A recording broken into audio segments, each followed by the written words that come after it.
যেটাকে বলা হয় ISSA, এই অর্গানাইজেশনটার নাম। এটা হচ্ছে ইন্টারন্যাশনাল স্পোর্টস সায়েন্স অ্যাসোসিয়েশন। এটা হচ্ছে আমেরিকান একটা অ্যাসোসিয়েশন, যারা হচ্ছে মানে দুনিয়া ওয়াইজ পুরা দুনিয়াতে যত আপনার হচ্ছে ট্রেনার আছে, প্রফেশনাল ট্রেনার, সেটা ফুটবল কোচ হতে পারে, সুইমিং কোচ হতে পারে, ক্রিকেট কোচ হতে পারে, এদেরকে কোর্স করে আলাদা আলাদা ডিফারেন্ট। এই যে আমাদের দেশে যে এই ধরনের কোনো ইনস্টিটিউশন নাই বা এই ধরনের কোনো সার্টিফিকেশনের মানে ব্যাপারটা আমাদের প্রচলিত নেই, বলা যায় মোটা দাগে বলা যায়, তাহলে আমরা সবাই জিম নিয়ে এত কনসিয়াস হচ্ছি, এত জিমে যাওয়া নিয়ে বা হচ্ছে ওয়ার্কআউট নিয়ে আমরা এত কথা বলছি, কিন্তু এটাকে প্রাতিষ্ঠানিক যে শুরুর যে ট্রেন আপের যে প্রাতিষ্ঠানিক যে ব্যাপারটা, সেটা এখনো আমরা সুসংগঠিত করতে পারিনি। তাহলে তো আমরা এই দিক থেকে বোধহয় অনেক পিছিয়ে আছি। হ্যাঁ, কারণ যদি আপনি প্রাতিষ্ঠানিকভাবে মানুষকে শিক্ষা না দেন, কয়েকটা ইউনিভার্সিটি বাংলাদেশে এরা শিক্ষা দেয় প্রাতিষ্ঠানিকভাবে স্পোর্টস সায়েন্স আপনার হচ্ছে টপিক আছে। কারণ আপনি কতদিন মেডিসিন খাবেন, মেডিসিনে কিন্তু একটা রেজিস্ট্যান্স ক্যাপাবিলিটি আছে। কিছুদিন পর যে সেম পরিমাণ মেডিসিন আর বডিতে কাজে দেয় না। 3 ধরনের বডি টাইপ হয়, একটোমর্ফ, মেসোমর্ফ, এন্ডোমর্ফ। 3 ধরনের বডি টাইপে 3 ধরনের ওয়েট গেইন হয়। কারো যদি থাইরয়েড থাকে, থাইরয়েড গ্ল্যান্ডের সমস্যা থাকে, তাহলে তার যাই পান করুক, যাই খাক, যতই হেলদি খাবার খাক, তার হরমোনাল সমস্যার কারণে, তার থাইরয়েডের প্রবলেমের কারণে তার ওজন সহজে কমতে চাইবে না বা বাড়তে চাইবে না। হাইপোথাইরয়েড হলে সে হচ্ছে সহজে মোটা হয়ে যাবে, হাইপাথাইরয়েড হলে সহজে পাতলাই থাকবে। তো এদেরকে আবার আলাদা আলাদা খাদ্যাভ্যাস দিয়ে, কাউন্সিলিং করে, ট্রেনিং দিয়ে, ঘুম দিয়ে ঠিক করা যায়। তো ওইরকম যদি রেট সরকার থেকে দেওয়া হয়, অথবা সরকার থেকে কিছু জিম তৈরি করা হয় এবং সেই জিমগুলোতে একদম সার্টিফাইড মানে শিক্ষিত মানুষজন যারা কোর্স কমপ্লিট করেছে বা ডিগ্রি নিয়েছে, এরকম মানুষদেরকে ট্রেনিং হিসেবে দেওয়া হয়, তাহলে মানুষ ওইখানে যে ট্রেনিং নিতে পারবে। যেটা সমস্যা হয়ে যায়, মফস্বল এরিয়াতে তো ওই এডুকেশনটা নাই, বা মানুষজন ওখানে তো কি করবে। ধরেন যে কথার কথা, আপনি একটা জিম ওপেন করলেন, ধরেন আমরা একটা জিম ওপেন করলাম, সেখানে যদি আপনি একটা হাইলি সার্টিফাইড ট্রেনার এনে রাখেন যে পিএইচডি হোল্ড করেছে, বা যার পিএইচডি হোল্ড করেনি, ধরেন গ্র্যাজুয়েশন কমপ্লিট করেছে, তার তো এক্সপেক্টেড স্যালারি একটা অনেক এক্সপেকটেশন বেশি থাকবে না। ওই জিমের ইকুইপমেন্টগুলো অনেক হাইলি কোয়ালিফাইড হতে হবে ওরকম ট্রেনারকে সাপোর্ট দেওয়ার জন্য। কারণ ওইরকম ট্রেনার যেন ভালো মতো মানুষকে সার্ভিস দিতে পারে, তার কারণে ইকুইপমেন্টটা অনেক মানে হাইলি হতে হবে, হাইলি কোয়ালিফাইড ইকুইপমেন্ট হতে হবে। তো ওই জায়গায় আপনি কিভাবে অল্প খরচে দিবেন মানুষকে সার্ভিস? সম্ভব না। কারণ বাংলাদেশের মানুষ তো এই জায়গায় টাকা খরচ করতে চায়। তো স্ট্রাগলটা আসলে কিন্তু আমাদের প্রত্যেকের জীবনে স্ট্রাগল হচ্ছে, বর্তমানকে আগে আপনাকে বুঝতে হবে। বর্তমানকে যদি আপনি বুঝে ফেলেন যে বর্তমানে যে অবস্থায় আছি সেটা নিয়ে আমি হ্যাপি, স্যাটিসফাইড, এটা আমি আমার যোগ্যতার কারণে পেয়েছি বা আমার বদ অভ্যাসের কারণে আমি এত খারাপ বর্তমান পেয়েছি, এখন আমি এখান থেকে ইমপ্রুভ করলে আমার ফিউচারটা ভালো কাটবে, এরকম বিলিভ করলে না স্ট্রাগল কমে যায়। ইন্টারমিডিয়েট পাস করার পরই যেন একটু টাকা পয়সা ইনকাম করার চেষ্টা করেন, 4-5 হাজার টাকা হলেও, মাসে 1,000 টাকা হলেও ইনকাম করার চেষ্টা করেন, ওটাতে বেস তৈরি হয়। কারণ আমি ওই বলছিলাম না যে আগেকার নিয়ম কি ছিল, আজ থেকে 50 বছর আগে নিয়ম ছিল যে পড়াশোনা করলাম 20টা বছর, পড়াশোনা শেষে একটা প্রফেশনে ঢুকলাম, মানে ওই 20 বছরের পড়াশোনা আমি এই প্রফেশনে লাগাচ্ছি। বর্তমান যুগে ওভাবে চলছে। সমস্যা হচ্ছে আমরা কনফিউজ থাকি, এটা করবো নাকি ওটা করবো। এখনো আমাদের অনেকে আছে টিমে, যারা ট্রেনার আছে, যারা কনফিউজড। আমাদের টিমেও আছে, আর আমি বিলিভ করি যে বাংলাদেশের আনাচে কানাচে এরকম বহু প্রফেশনাল ট্রেনার আছে যারা কনফিউজ যে তারা এইটা নিয়ে ক্যারিয়ার করবে কিনা। সেই কনফিউশনের কারণে সে বড় হতে পারছে না। আপনি যদি কনফিউজ থাকেন, আপনার যদি মনে হয় যে না আমার ব্যাকগ্রাউন্ড সাপোর্ট করছে না আমাকে ট্রেনার হওয়া, তাহলে ওটাকে ছেড়ে দিয়ে অন্য কোনো প্রফেশনে যান। আর আপনি যদি কনফিডেন্ট থাকেন তাহলে এটাই করেন, ধরে নেন যে এটা করে আমি বড় লোক হলে এটাই হব, গরিব হলে মরে গেলে এটা করেই মরে। অনেকে অনেকভাবে নিজেকে ফিট রাখার জন্য অনেক কিছু ইউজ করছে, অনেকে এক্সারসাইজ করছে, অনেকে হচ্ছে সাপ্লিমেন্টারি নিচ্ছে। তো আমি একটু জানতে চাই যে এই সাপ্লিমেন্টটা যে নেয় এটা আসলে কি এবং এটা কাদের জন্য নেওয়াটা জরুরি? আচ্ছা, এখন সাপ্লিমেন্ট হচ্ছে মূলত প্রফেশনাল যখন আপনি হচ্ছেন, যখন আপনি চিন্তা করছেন যে আমি একজন প্রফেশনাল ট্রেনার হব, অথবা প্রফেশনাল আমি মডেল, অথবা আমি সাধারণ মানুষের থেকে একটু ডিফারেন্ট লুক চাই, সোজা হিসাব যে আমি কোনো প্রফেশনাল কিছু না, কিন্তু আমি সাধারণ মানুষের থেকে একটু আলাদা লুক চাই, তখন আপনার সাপ্লিমেন্টেশনের দরকার হয়। যেমন আপনার ওয়েট যদি 60 কেজি হয়, তাহলে 60 গ্রাম প্রোটিন লাগবে। এটা আইডিয়াল ওয়েটের বিপরীতে আমি বলেছি, কিন্তু আদর্শ ওজন। অনেকে বলতে পারে ভাই আমার তো ওজন 100 কেজি, তাহলে কি আমার 100 গ্রাম প্রোটিন লাগবে? না, আপনার উচ্চতা অনুযায়ী আগে দেখেন আপনার আদর্শ ওজন কত হওয়া উচিত। এটা একটা চার্ট আছে, আপনি গুগলে সার্চ করতে পারেন, অথবা আপনি ChatGPT-কে জিজ্ঞেস করেন যে আমার উচ্চতা এত, আমার কত ওজন হওয়া উচিত, ও বলে দিবে যে আপনার এত ওজন হওয়া উচিত। ওই অত ওজনের বিপরীতে 1 গ্রাম প্রোটিন লাগবে। জাস্ট নর্মাল মানুষ যে কোনো এক্সারসাইজ করে না, ওরকম মুভমেন্ট করে না, যে ব্যক্তিরা ধরেন নর্মাল হাঁটাহাঁটি করে অথবা একটু বেসিক মুভমেন্ট করে, বাসার কাজকর্ম করে, সেই ব্যক্তিটার 1.5 গ্রাম, 1.2 থেকে 1.5 গ্রাম প্রোটিন লাগে। ক্রিয়েটিন কেন জরুরি? কারণ ক্রিয়েটিন দিয়ে আমাদের মাংসপেশি যেটা আছে না, সেটা একদম হোল্ড হয়ে থাকে একদম বডিতে, কমতে চায় না। মাংসপেশির ভিতরে পানি থাকে, প্রায় মোটামুটি 85% মতো আমাদের মাংসপেশির ভিতরে পানি থাকে, 70 থেকে 85% মতো। এখন দেখেন অনেকে মনে করে যে ক্রিয়েটিন তো ভাই অনেকে মনে হয় শুয়োরের মাংস দিয়ে তৈরি করে, বিদেশি যেগুলো কোম্পানি আছে, গরুর মাংস দিয়ে তৈরি করে। অনেকে মনে করে যারা হচ্ছে আপনার ইয়ে করে যে ভেজিটেরিয়ান আছে বা যারা হিন্দু আছে, অনেকে গরুর মাংস খান না, মুসলমান যারা আছে তারা শুকরের মাংস খান না। তো এই যে ব্যাপারগুলো অনেকের ধারণা থাকে যে ক্রিয়েটিন মনে হয় এইভাবে বিভিন্ন মাংস থেকে এক্সট্রাক্ট করে বের করা হয়, যেহেতু মাংসতে ক্রিয়েটিন থাকে। কিন্তু নারীরা যদি আপনার চায় যে আমি এক্সট্রা হেলথ বেনিফিট চাই, আমার মাসল লস হচ্ছে, মাসল উইক হচ্ছে, তারা ক্রিয়েটিন সাপ্লিমেন্ট হাফ করে খেতে পারে। 5 গ্রাম ক্রিয়েটিন থাকে তো এক স্কুপে, আপনি ওটাকে হাফ স্কুপ করে খান, তাহলে 2 গ্রাম করে গেল। লিভার আপনি 1 গ্রাম তৈরি করছে, খাবার থেকে 1 গ্রাম পাচ্ছেন এবং 2 গ্রাম আপনি সাপ্লিমেন্ট থেকে সারাদিনে, তাহলে আপনার কিন্তু মাসল লস হবে না। এটা নারীদের ক্ষেত্রে কিন্তু বেশি জরুরি, যে এরা স্বাভাবিক নারী, মানে এক্সারসাইজও করে না, ওইরকম মুভমেন্টও করে না, নর্মাল হাঁটা চলাফেরা করে, তাদের ক্ষেত্রে ক্রিয়েটিনটা এইভাবে সাপোর্ট দিবে। তাদের ক্রিয়েটিন যত ধরনের সাপ্লিমেন্ট আছে সব ল্যাবে তৈরি করা হয় 3টা আলাদা আলাদা অ্যামিনো অ্যাসিড দিয়ে। একটা হচ্ছে L-আর্জিনাইন, গ্লাইসিন আর মিথিওনাইন। এই 3টা অ্যামিনো অ্যাসিডকে ভিন্ন ভিন্ন জায়গা থেকে ল্যাবে নিয়ে এসে এক জায়গায় যোগ করে ক্রিয়েটিন পাউডার তৈরি করা হয়। ছোটবেলায় আমরা ভাব সম্প্রসারণ পড়েছিলাম, স্বাস্থ্যই সকল সুখের মূল। কিন্তু বড়বেলায় এসে আমরা আমাদের স্বাস্থ্যটাকে কতটুকু ঠিক রাখতে পারছি এবং কতটুকু আমাদের স্বাস্থ্যটা আমাদের সুখের মূল হচ্ছে সেই জায়গাটা আমরা কনসেন্ট্রেট করতে পারছি, তা নিয়ে আমরা মাঝে মাঝে কিন্তু ভাবনায় পড়ে যাই। আজকে আমরা আমাদের স্বাস্থ্য নিয়ে, আমাদের শরীর চর্চা নিয়ে, আমাদের এক্সারসাইজ নিয়ে আমরা কথা বলবো। আমাদের একজন ফিটনেস ট্রেনার আছেন, ফিটনেস ইনফ্লুয়েন্সার আছেন, আবু সুফিয়ান তাজ। আমরা আজকে তার কাছ থেকে জানবো যে আমাদের বেসিক কি জানা উচিত, আমাদের স্বাস্থ্য ভালো রাখার জন্য আমরা যতই এক্সারসাইজ করি না কেন, কিন্তু এটার পেছনে আসলে কি কি কাজ করে, আমরা অনেক সময় সাপ্লিমেন্টারি নেই, আমরা কিভাবে এগুলো কাজ করে, সব কিছু নিয়ে আমরা কথা বলবো। নারীদের স্বাস্থ্য নিয়ে কথা বলবো, নারীদের স্বাস্থ্য ভালো রাখার জন্য সেটা কি ধরনের এক্সারসাইজ করা উচিত, সেটা প্রেগনেন্সির সময় হতে পারে, প্রেগনেন্সির পরে হতে পারে, পোস্টপার্টাম যে সময়টা থাকে আমাদের সেই সময় কি করতে হয়, সব কিছু নিয়ে আমরা জানবো। তবে সব কিছু জানার জন্য এই ভিডিওটা পুরো দেখতে হবে আপনাদেরকে। দেখতে যাওয়ার আগে ছোট্ট করে সাবস্ক্রাইব করে নেবেন। আপনার একটা সাবস্ক্রাইব আমাদের অনেক হেল্প করবে, আমাদেরকে আরও উৎসাহিত করবে আরও ভালো ভালো কন্টেন্ট ক্রিয়েট করবার জন্য। ধন্যবাদ।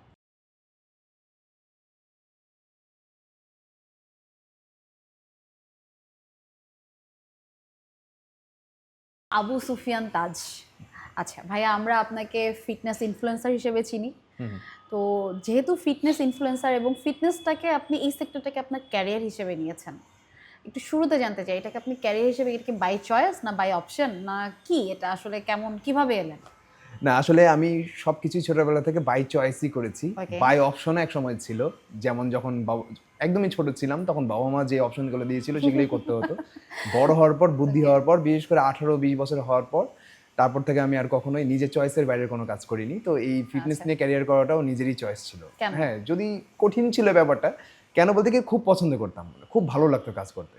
আমি সবসময় বিলিভ করতাম, ছোটবেলা থেকে আমি প্রচুর বই পড়তাম, মানে আমার বয়স 18-20 বছর বয়স হলেও মেন্টাল ম্যাচুরিটি 40 বছর বয়স্ক মানুষের মতোই ছিল। এই কারণে আমি ছোটবেলা থেকে এই পর্যন্ত কখনো লাক্সারি পেছনে শুরুতে যাইনি।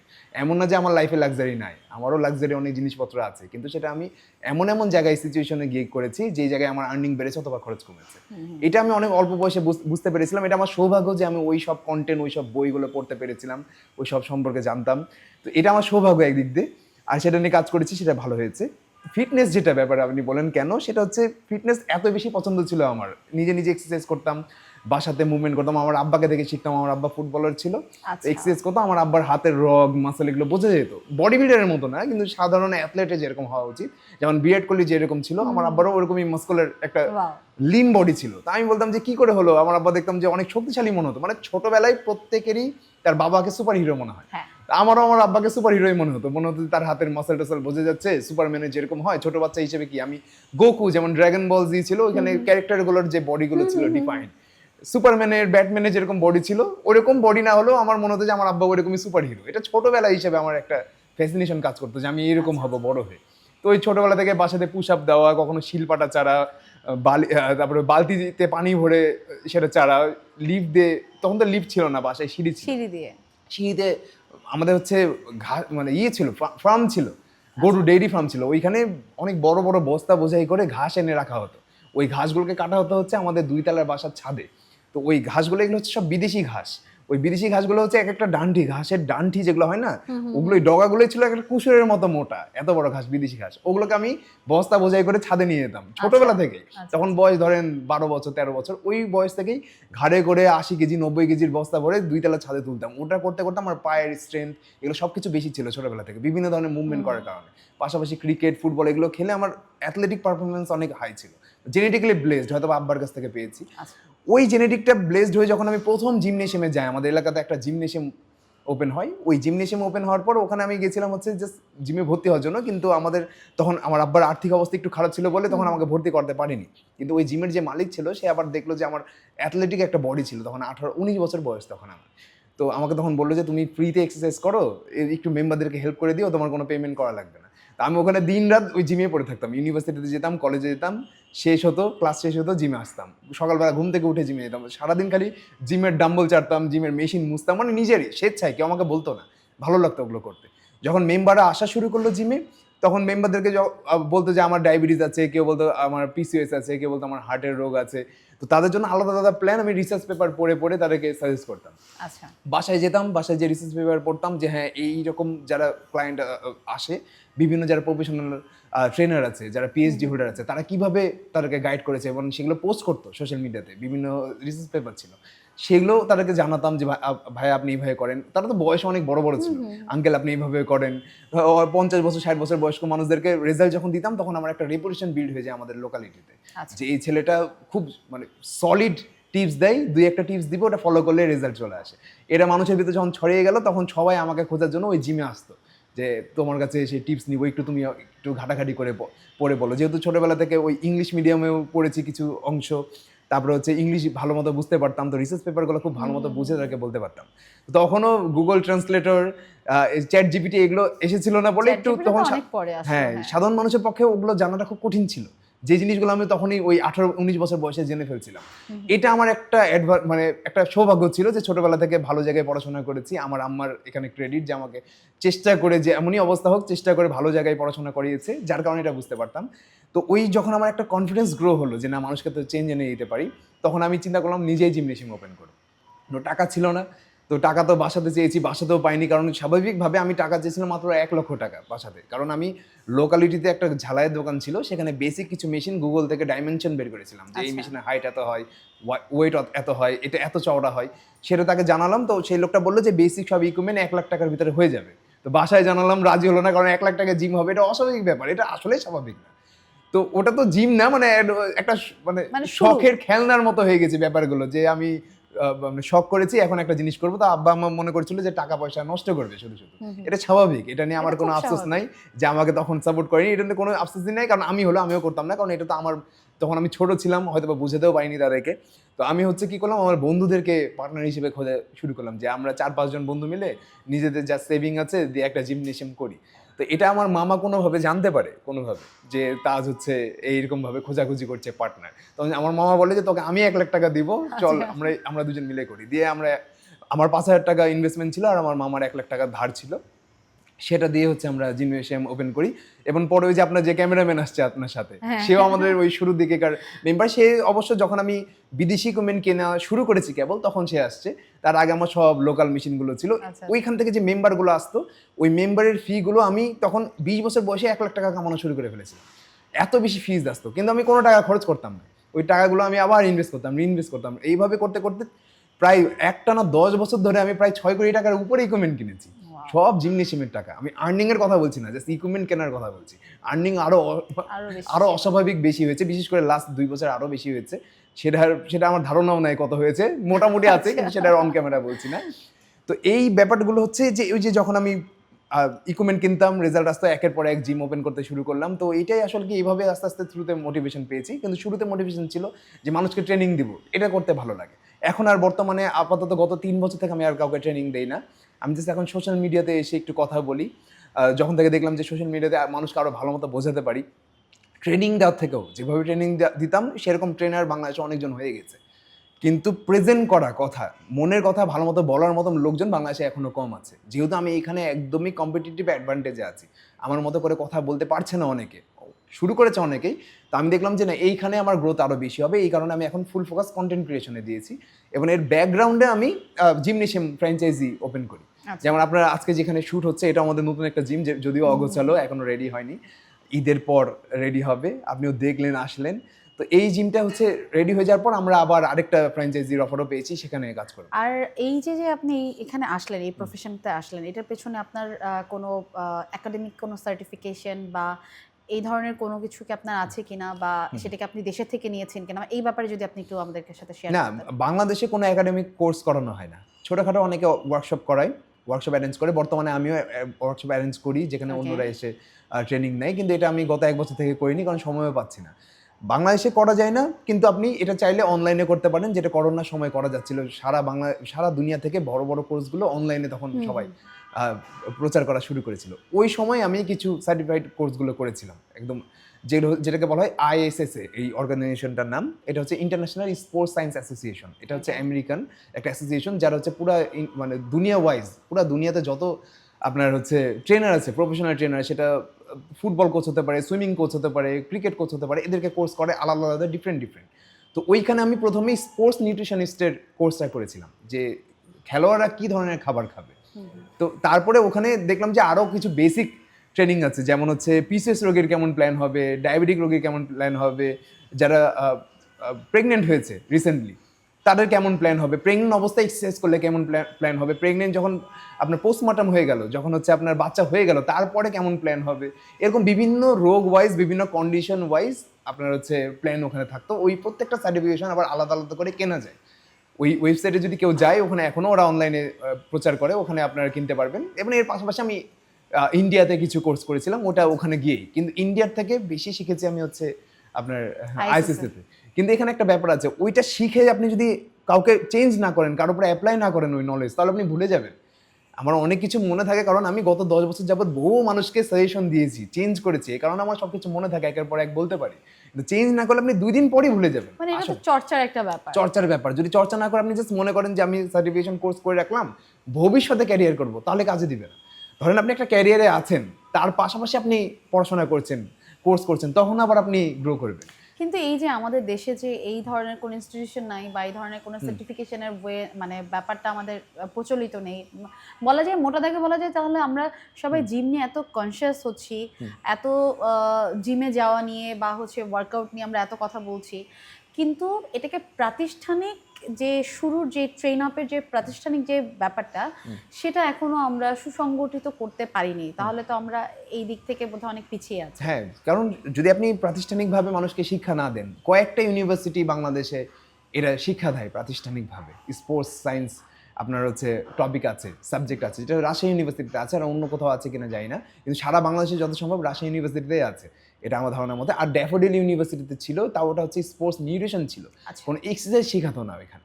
তো আর কয়েকটা ইউনিভার্সিটি আনা উচিত, ইউনিভার্সিটিগুলোকে এগুলো নিয়ে আসা উচিত। দরকার হলে আপনাকে বিদেশ থেকে ট্রেনার, টিচার বলেন, এগুলোকে হায়ার করে নিয়ে এসে এই কোর্সগুলো অফার করা উচিত, কারণ মানুষজন এখন বেশি এখানে কনসিয়াস হচ্ছে, এখানে ফোকাস করছে। আর এটা ফোকাস করা বেশি উচিতও, কারণ আপনি কতদিন মেডিসিন খাবেন, মেডিসিনের কিন্তু একটা রেজিস্ট্যান্স ক্যাপাবিলিটি আছে। কিছুদিন পর যে সেম পরিমাণ মেডিসিন আর বডিতে কাজে দেয় না, আরও বাড়াতে হয়। আর যত বেশি মেডিসিন আপনি বাড়াবেন, মেডিসিনে আবার সাইড ইফেক্ট হয়, কোনো একটা রোগ ভালো করে, নতুন কোনো একটা রোগ তৈরি করে। তো মেডিসিন দিয়ে আপনি সুস্থ হতে পারবেন না। আমাদেরকে যেতে হবে হলো আমাদের ব্যাক এন্ডে, আজ থেকে 10,000 বছর আগে, 5,000 বছর আগে মানুষজন যেভাবে জীবিকা নির্বাহ করতো, ওই রকম লাইফস্টাইল এখন আমাদের সম্ভব না, যেহেতু শহরের চারিদেয়ালে থাকি, এখন রাতে দেরি করে ঘুমাই। কিন্তু কিছুটা পসিবল। যেমন ওই সময় মানুষ প্রত্যেকে পরিশ্রম করে করে খাবার সংগ্রহ করতো, তো আমাদের তো পরিশ্রম করে আর খাবার সংগ্রহ করতে হয় না, মেন্টাল ওয়ার্ক করে অথবা বিজনেস করেই করতে হয়, যেটা এক ধরনের মেন্টাল ওয়ার্কই। আমাদেরকে যেটা করতে হবে, এর পাশাপাশি 1 ঘন্টার কাছাকাছি আমাদেরকে ওই ফিজিক্যাল মুভমেন্টগুলো করতে হবে, যেটা আমাদের আদি পুরুষরা করতো। মানে তারা উঠবস করছে, পাথর চাড়ছে, কোনো কিছু ঠেলে নিয়ে যাচ্ছে, কোনো ভারী একটা জিনিস উত্তোলন করে সামনে নিয়ে যাচ্ছে, এটার জন্য আপনাকে জিমে যেতে হবে, অথবা বাসায় ইকুইপমেন্ট কিনতে হবে, অথবা ফ্রি হ্যান্ড এক্সারসাইজ করতে হবে। অর্থাৎ এই মুভমেন্ট আপনাকে করতেই হবে, সেটা যে কোনো উপায়ে হোক। এই মুভমেন্ট আপনি যদি না করেন, তাহলে আপনি পুষ্টিকর খাবার, আপনি পানি পান করলেও আপনি অসুস্থ হবেন।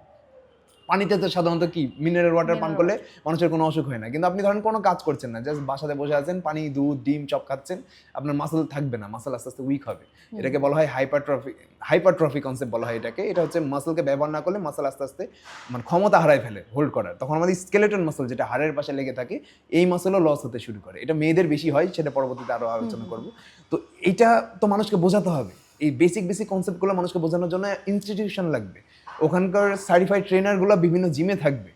ইনফ্যাক্ট সরকার থেকেও যদি এরকম নিয়ম করে যে না, জিমে যে অ্যাডভাইজার হবে বা ট্রেনার হবে, তার একটা বেসিক সার্টিফিকেশন লাগবেই, আর যেটা আমাদের পক্ষ থেকে নিতে হবে, নাহলে জিমে লাইসেন্স দেওয়া হবে না।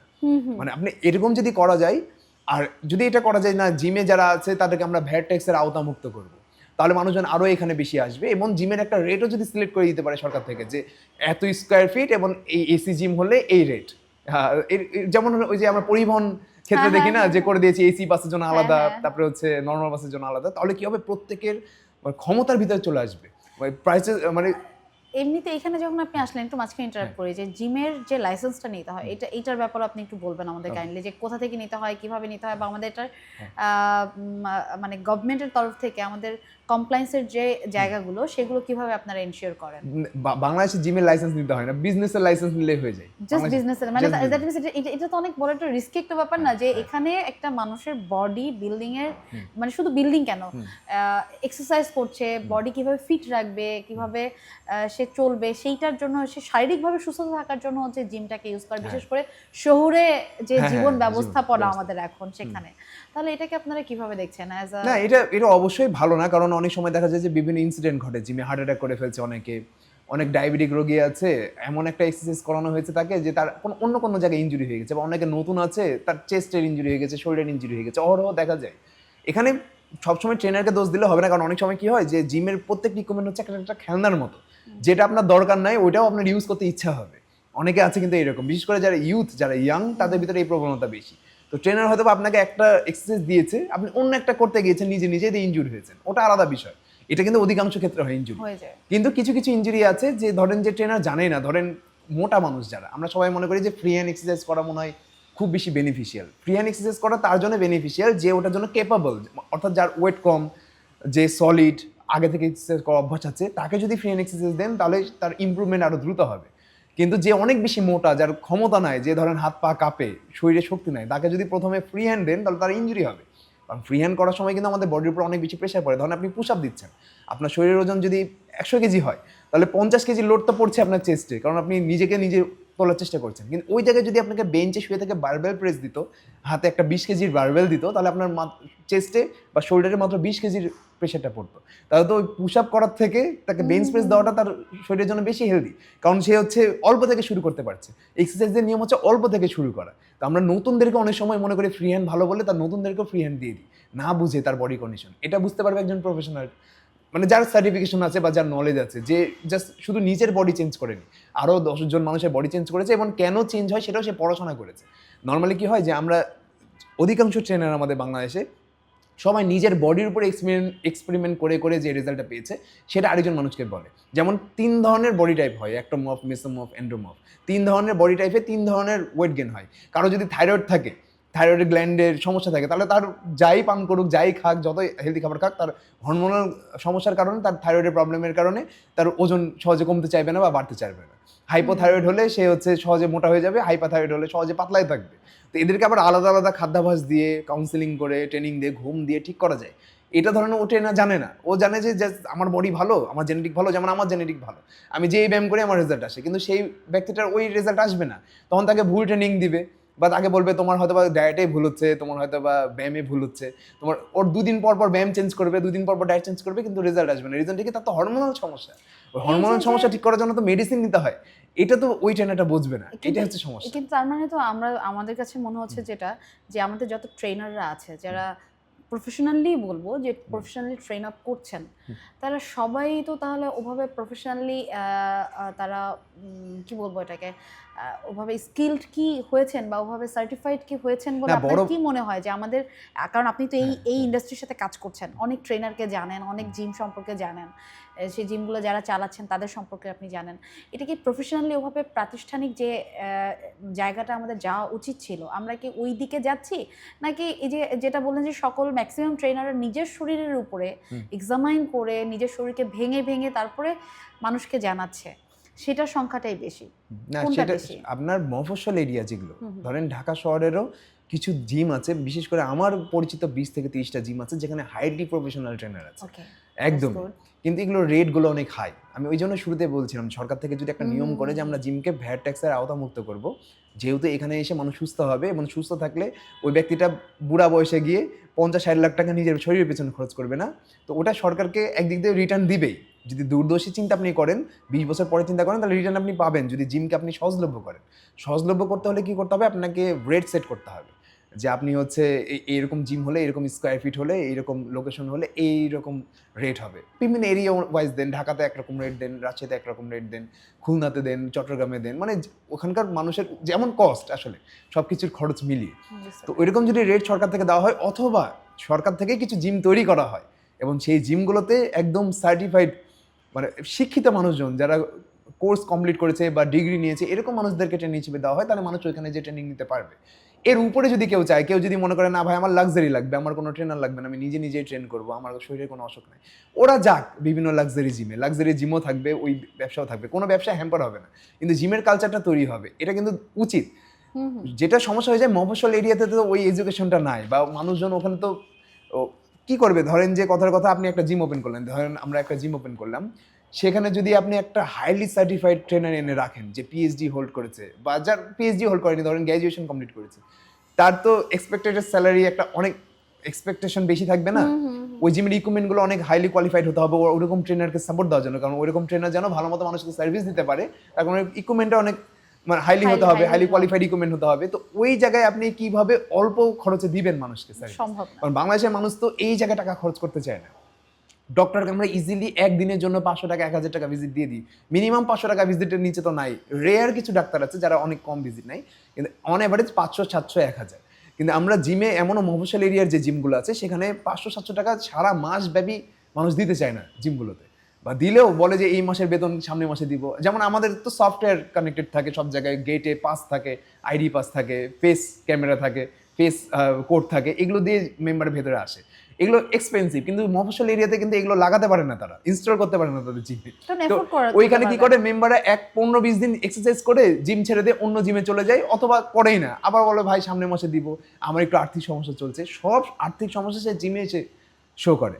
তো এই কারণে আমি সাজেস্ট করি যারা জিম রিলেটেড ব্যবসা করছে তারা যেন তাদের জিমের সফটওয়্যার ইম্পোজ করে দেয় বা ইনস্টল করে। ইকুইপমেন্ট 2টা কম কিনেন কিন্তু সফটওয়্যার লাগান, তাহলে আপনি অ্যাটলিস্ট এই টাকাগুলো তুলতে পারবেন এবং ভালো একটা ট্রেনারও হায়ার করে তাকে সার্ভিস দিতে পারবেন। কারণ ট্রেনারের স্যালারি আপনি দিতে পারবেন না যদি আপনি এইভাবে জিম চালান যে আপনাকে কেউ বেতন দিচ্ছে কেউ দিচ্ছে না।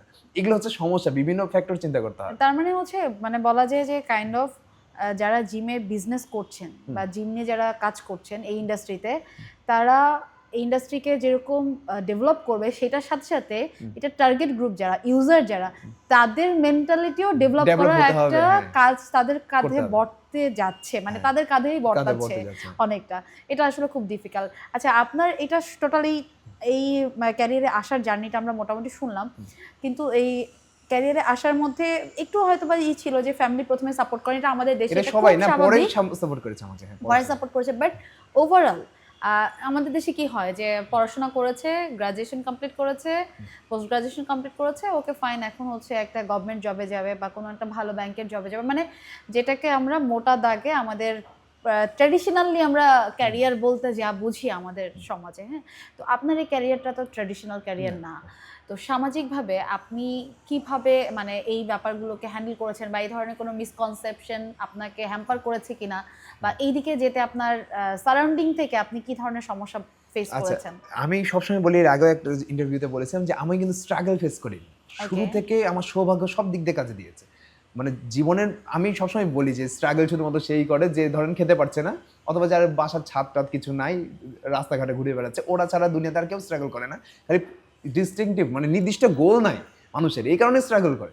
যে ব্যক্তিটার একটা নির্দিষ্ট গোল আছে না, ও স্ট্রাগল করে না। এই কারণে আমারও স্ট্রাগল ছিল না। এটা আমার সৌভাগ্য যে আমি ছোটবেলা থেকে একটু ভালো জায়গায় পড়েছি, আমি ভালো মতো বুঝতাম সব কথাবার্তা, আমাকে ইউনিভার্সিটির টিচার অ্যালাউ করেছে হোস্ট করতে, এটা আমার সৌভাগ্য যে ভালো টিচার পেয়েছি যারা আমাকে চয়েস করেছিল। তো বিভিন্ন জায়গায় সৌভাগ্যগুলো কাজে দিয়েছে, এবং এখনও সৌভাগ্য যে মানুষ আমার কথা পছন্দ করে, কারণ অনেক সময় তো ভালো কাজ করলেও রেজাল্ট আসে না, মানুষ পছন্দ করে না, কিন্তু এগুলো সবই সৌভাগ্য একদিক দিয়ে আমার সাথে কানেক্টেড হয়ে গেছে। তো যখন আমি জিমনেশিয়াম ওপেন করি প্রথমে, তখন আমার ফ্রেন্ডরা হেল্প করেছে, আমার এলাকার বাসী যারা ছিল, আমার এলাকাতে যারা ছিল তারাও এসে জিমের মেম্বারশিপ নিয়েছে শুরু থেকে, যদিও কন্টিনিউ করেনি, স্বাভাবিক বিষয়ে তারা কন্টিনিউ করবে না, কিন্তু সব দিক থেকে আমি সাপোর্টটা পেয়েছি, আমার কখনো স্ট্রাগল ফিল হয়নি। হ্যাঁ, স্ট্রাগল ছিল যে আস্তে আস্তে গ্রো হবে, এটার একটা স্ট্রাগল ছিল, কিন্তু ওটাকে আমার খেলনা মনে হতো, মানে খেলাধুলার মতো মজা লাগতো আমার, যে এক একটা করে মিশন পাস করছি। প্রতি মাসে আমি কিন্তু ইকুইপমেন্ট কিনতাম, এই যে আপনার যে ক্যামেরাম্যান আছে না, সে কিন্তু আমার মেম্বার ছিল শুরুতে। তারা জানতো যে প্রতি 1 মাস 2 মাস পর পরে আমি নতুন নতুন ইকুইপমেন্ট নিয়ে আসতাম, মানে টাকা জমতো, আবার একটা নতুন ইকুইপমেন্ট কিনছি, টাকা জমতো ইকুইপমেন্ট কিনছি, এটা আমার কাছে মজা লাগতো খুব।